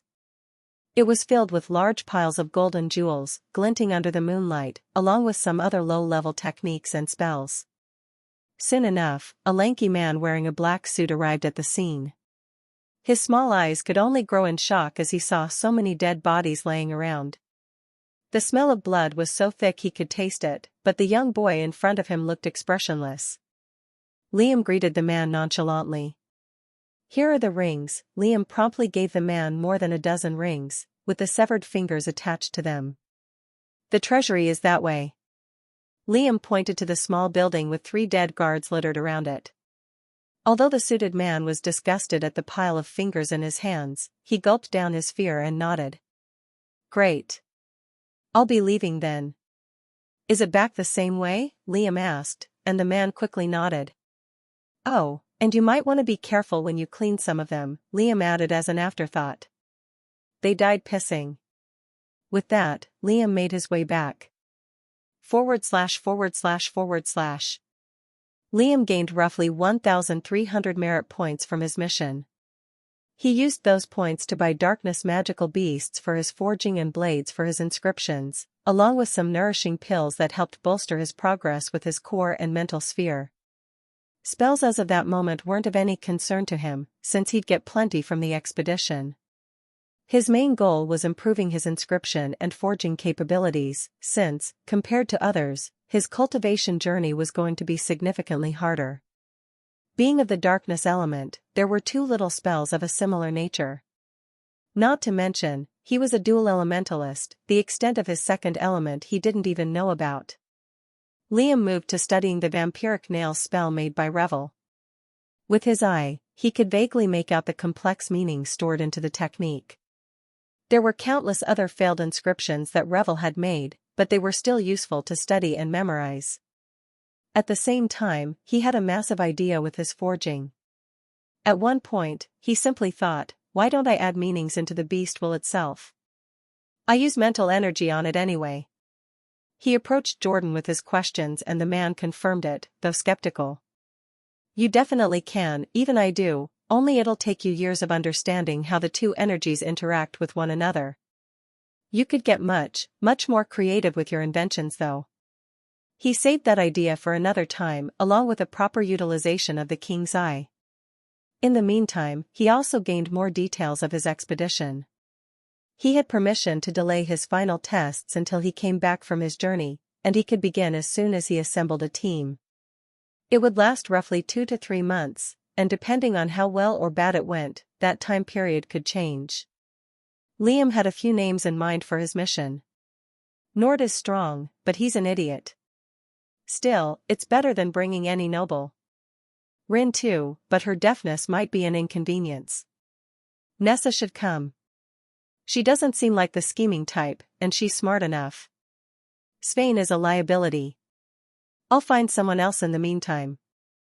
During one of their battle classes, Liam brought the topic up using mental transmission. Vaguely, he described the details and its dangerous nature.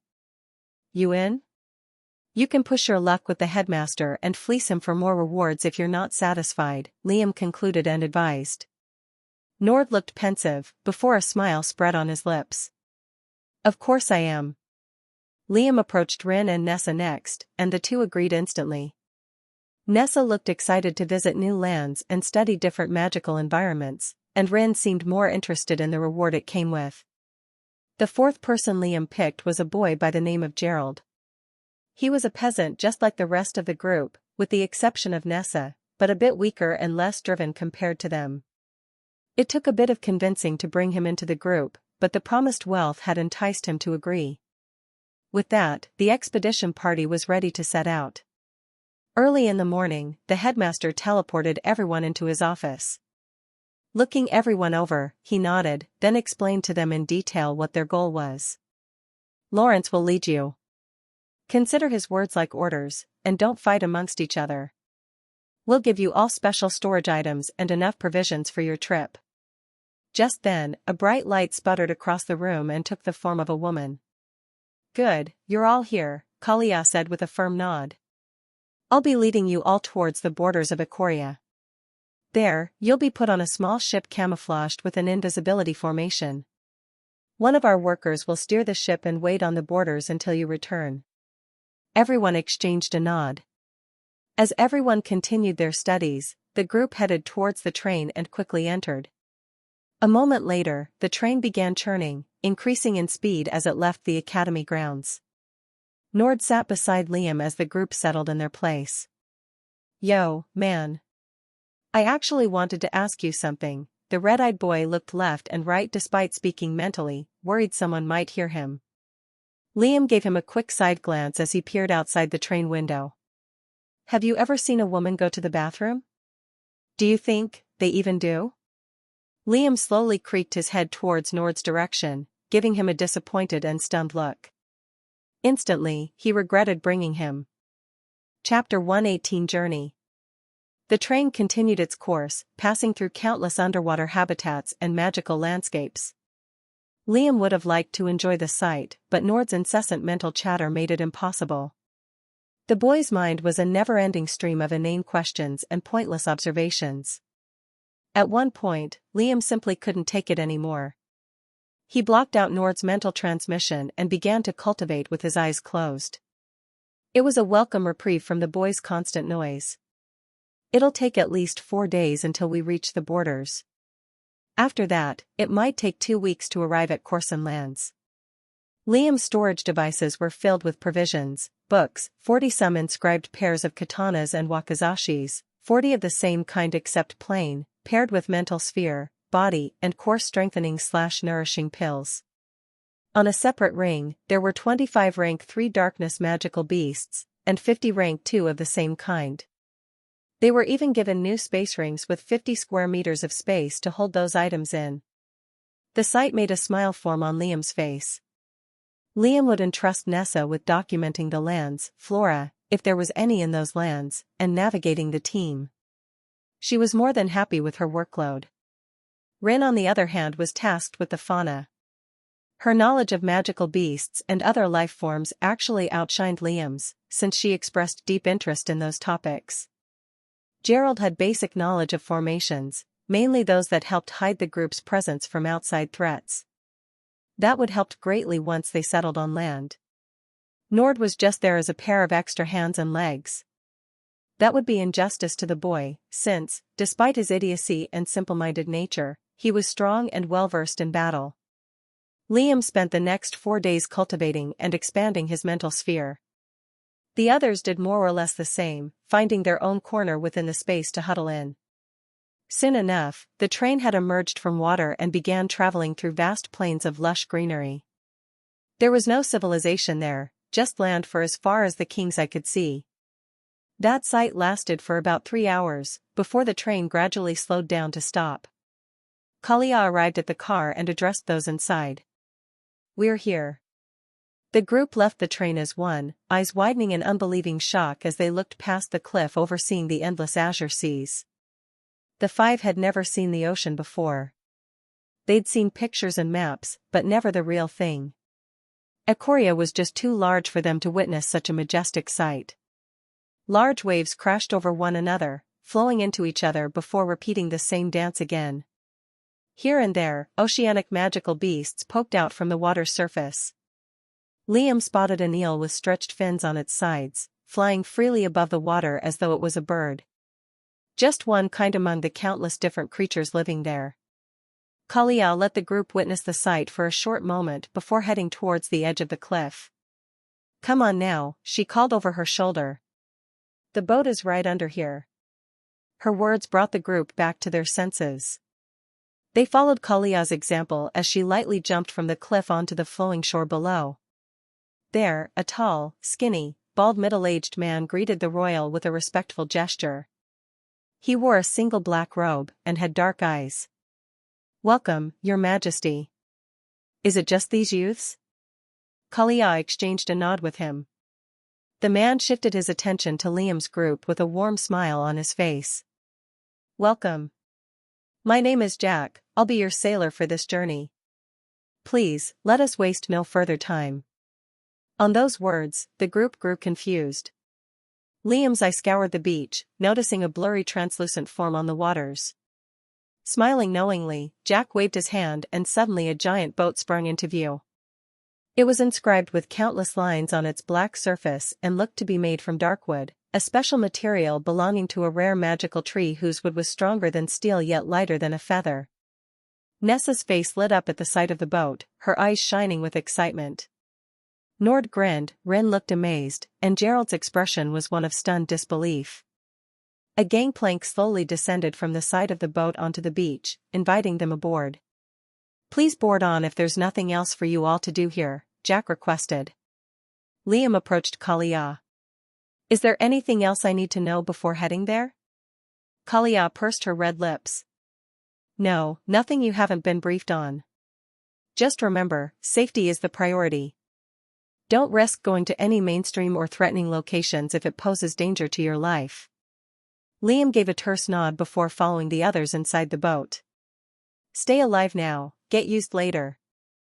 "Got it," he thought disdainfully.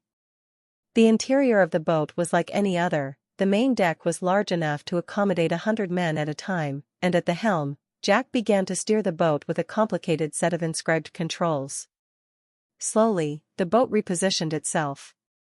It twirled around and set opposite to the beach, growing in speed as it drifted away from the shore. Watching from afar, Kalia nodded to herself before teleporting away. "There is a large cabin under that trapdoor in the corner," Jack called out with his hand still at the helm. "Please choose a room to sleep and stay in. We'll be there in 2 weeks more or less, so you'll have plenty of time to train and prepare until then." Liam and the rest nodded. "Is there room for me to freely practice my martial arts or train?" Nord asked eagerly. No, please hold off until then." Nord clicked his tongue before entering the cabin with the others. Spacious wooden rooms were lined opposite to each other. Unlike the dwellings within the academy, these didn't come with the luxury of sound-negating inscriptions for privacy.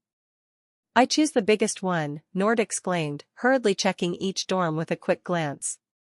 A disappointed look fell on his face as he checked all the rooms. "They're all the same." Liam sighed. "I probably shouldn't have brought this idiot." The rest chose their rooms quickly, and Liam was the last to pick. There was nothing too fancy inside the cabin, just a simple bed for rest and a single cabinet filled with clothes. Instantly, Liam unloaded the magical beasts and nourishing pills he would consume on the way. Chapter 119 Dozer Sharks. The Darkwood ship steadily gained speed over the coming days, cutting through the ocean with ease. It seemed as though the waves grew larger and more tumultuous the closer they got to the Corson lands. The ship rocked and swayed chaotically, but the cabin within remained perfectly balanced. Liam kept to himself, preferring to focus on his own training rather than interacting with the others. He knew he would have plenty of time to do that once their journey truly began. Still, the thin walls of the cabin gave him some indication of what the others were up to. Nord was obviously training, judging by the sounds of things breaking and crashing in his space. Rin was experimenting with something involving fire, or perhaps forging something. Nessa was studying in silence, while Gerald worked on his formations. Meanwhile, Liam finally experienced a breakthrough. He had passed the lower stage of the third-rank body. Thanks to the pills he had taken, his body's absorption rate had increased by twice its normal amount for a short duration. The difference in strength wasn't immediately obvious, but it was still significant. With each sub-advancement, his regeneration capabilities grew stronger. Now, both his arms could be turned into dark mist up to his shoulders. To test his new strength, Liam took one of the inscribed blades and made a deep cut on his bicep. Blood poured out onto the wooden floor below, but after just 4 minutes, his wound had completely healed, compared to before when it would take 6 to 8 minutes for even his deepest wounds to reform. His progress with his mental sphere and core were less dramatic, but he still hadn't used all of his pills and elixirs. Damn it, Liam cursed in frustration. I always feel like I'm close to a breakthrough, but it just never happens. I may have overestimated my progress. What Liam was forgetting was his age. He was only 3 months away from his 13th birthday, yet he already possessed physical, mental, and battle prowess far beyond those of his peers. Well, it's only a matter of time, he thought to himself. I'll get there eventually. Meanwhile, his skills in inscriptions and forging were slowly improving. Liam had shifted to using basic sharpness inscriptions. They were a whole lot more complicated than the simple brightness enhancements, and he was nowhere near to succeeding in one. It required him to visualize how sharp and precise the blade needed to be, how it would react to flesh or metal, and its rigidity. All these elements, and more, needed to be in harmony. A failed attempt resulted in just weakening, or even shattering the entire blade. Compared to that, forgings were a lot more simpler. Liam used his original black blades Rogan had forged him as a reference, since he could see the beast will inside it with his vision. A week passed, and Liam left his cabin after a night of heavy training. It was dead dark outside, but the view was breathtaking. Nothing clouded the night sky, leaving the constellations in plain view, reflected across the seas. The sounds of waves crashing gave that sight a serene audio, and Liam found himself lost in the stars. You're finally outside, Jack said, leaning against the railing with a smoke pipe in his mouth. He looked a bit worried seeing Liam's bloodshot eye and pale face. I thought I'd never see you leave. Liam waved his hand and leaned against the railing himself, peering out into the endless, dimly illuminated ocean. Just busy. Jack took a huff out of his smoke pipe and nodded. I can imagine. You're the youngest youth I've seen with a strength almost matching mine. Hardworking and talented ones are always rewarded, though. Liam let out an inward chuckle. Talent? He wasn't talented in the least. Everything he did was by his own 2 hands. A tolerance for pain, an ambitious mindset, and indifference to killing helped. Before Liam could reply, an ominous feeling washed over his senses, making him frown. He shifted his furrowed eye to the ocean side. Jack did the same, a stern frown on his face. There were only waves as far as they could see, nothing out of the ordinary. Mental energy couldn't pierce through thick depths of water, but his eye picked up a shadowy figure trailing behind the ship right before. Boom! A pack of sharks almost as big as the Darkwood ship burst from the water and smashed against the hull, knocking Liam and Jack upwards and chinking the ship. As he flew through the air, Liam unsheathed his blades and ran them across the Darkwood just in time to stop himself from falling overboard. Sharks, Jack shouted from the top of his lungs, making quick gestures in the air that sped up the ship. Not fast enough, though, the sharks slapped their giant fins against the waters, propelling them forward. Now that they were above the water, the true form of the sharks was clear to see. Their bullet-shaped bodies were covered in dark blue, hardened skin, with streamlined fins and large gills lining their sides. On the top was a giant bent fin that glowed with a blue light. Tiny, human-like eyes were set on either side of their massive heads, fixed on the ship with unrelenting focus. With their maws wide open, rows upon rows of razor-sharp black teeth were visible inside. As if their explosive strength wasn't enough, the sharks shot powerful beams of water from their mouths, each stream weakening the chinks in the ship's armor. Panic and dread spread across Jack's face as he frantically pressed against the flat marble surface of the control panel, but to no avail. The controls, they're broken, he cried out in despair. Liam let out a grunt of annoyance, followed by another crash that violently wobbled everyone. Can you fix them? Liam questioned with a hard frown. Jack quickly nodded as he looked over the helm. I can, but I need time. The defense system of the ship could easily take care of them if I can fix it. Liam nodded, then shifted his attention to the others. Out of all of them, Nessa and Gerald looked the most scared, but Ren and Nord narrowed their eyes in focus. There's 5 of them. They're all peak rank 3 dozer sharks, but their weaknesses are their fins and gills. We can win. Chapter 120 Strong. Liam's mind raced for a plan. The fins and gills were the shark's weakness. All Liam needed to do was sever them, which could be done without much difficulty, as their hardened exterior only applied to their skin, not fins. But the ocean was their domain. Liam would have to jump off the ship if he wanted to inflict any damage to the sharks, since the needles couldn't cause any significant damage to hardened and watery surfaces. Unless. Liam's attention lingered briefly on the floorboards of the main deck, then to his group, then back to the bloodthirsty sharks. More precisely, their gills. That can work. Rin and Nord hesitantly looked at Liam for orders, but found him prying out a piece of floorboard from beneath his feet. Then, he reeled out his dark chains and tied them to his legs, before tightly anchoring them to the ship. Liam turned towards Gerald and Nessa with a focused and hardened gaze. You two make sure this chain doesn't snap. On the off chance that it does, pull it with your bare hands if you have to. Liam's domineering tone held no room for negotiation, and the two profusely nodded. Walking towards the railing above where the sharks were ramming against, Liam spoke over his shoulder, addressing Nord and Rin. And you two make sure the other sharks are occupied while I'm down there. Blast them with any and every spell you have in your arsenal. Throw the kitchen sink if you have to. Nord's mouth opened to question what he planned to do, but in the next instant, Liam, with rapid steps, jumped off the edge. With a new pair of blades unsheathed, Liam made sure not to jump straight into the maws of a peak rank 3 beast bigger than a house. That'd be pretty embarrassing considering how valiant he looked. He positioned himself to fall towards the backfins of the closest shark. Thankfully, Liam's short figure was too small for it to notice he had perched atop its back.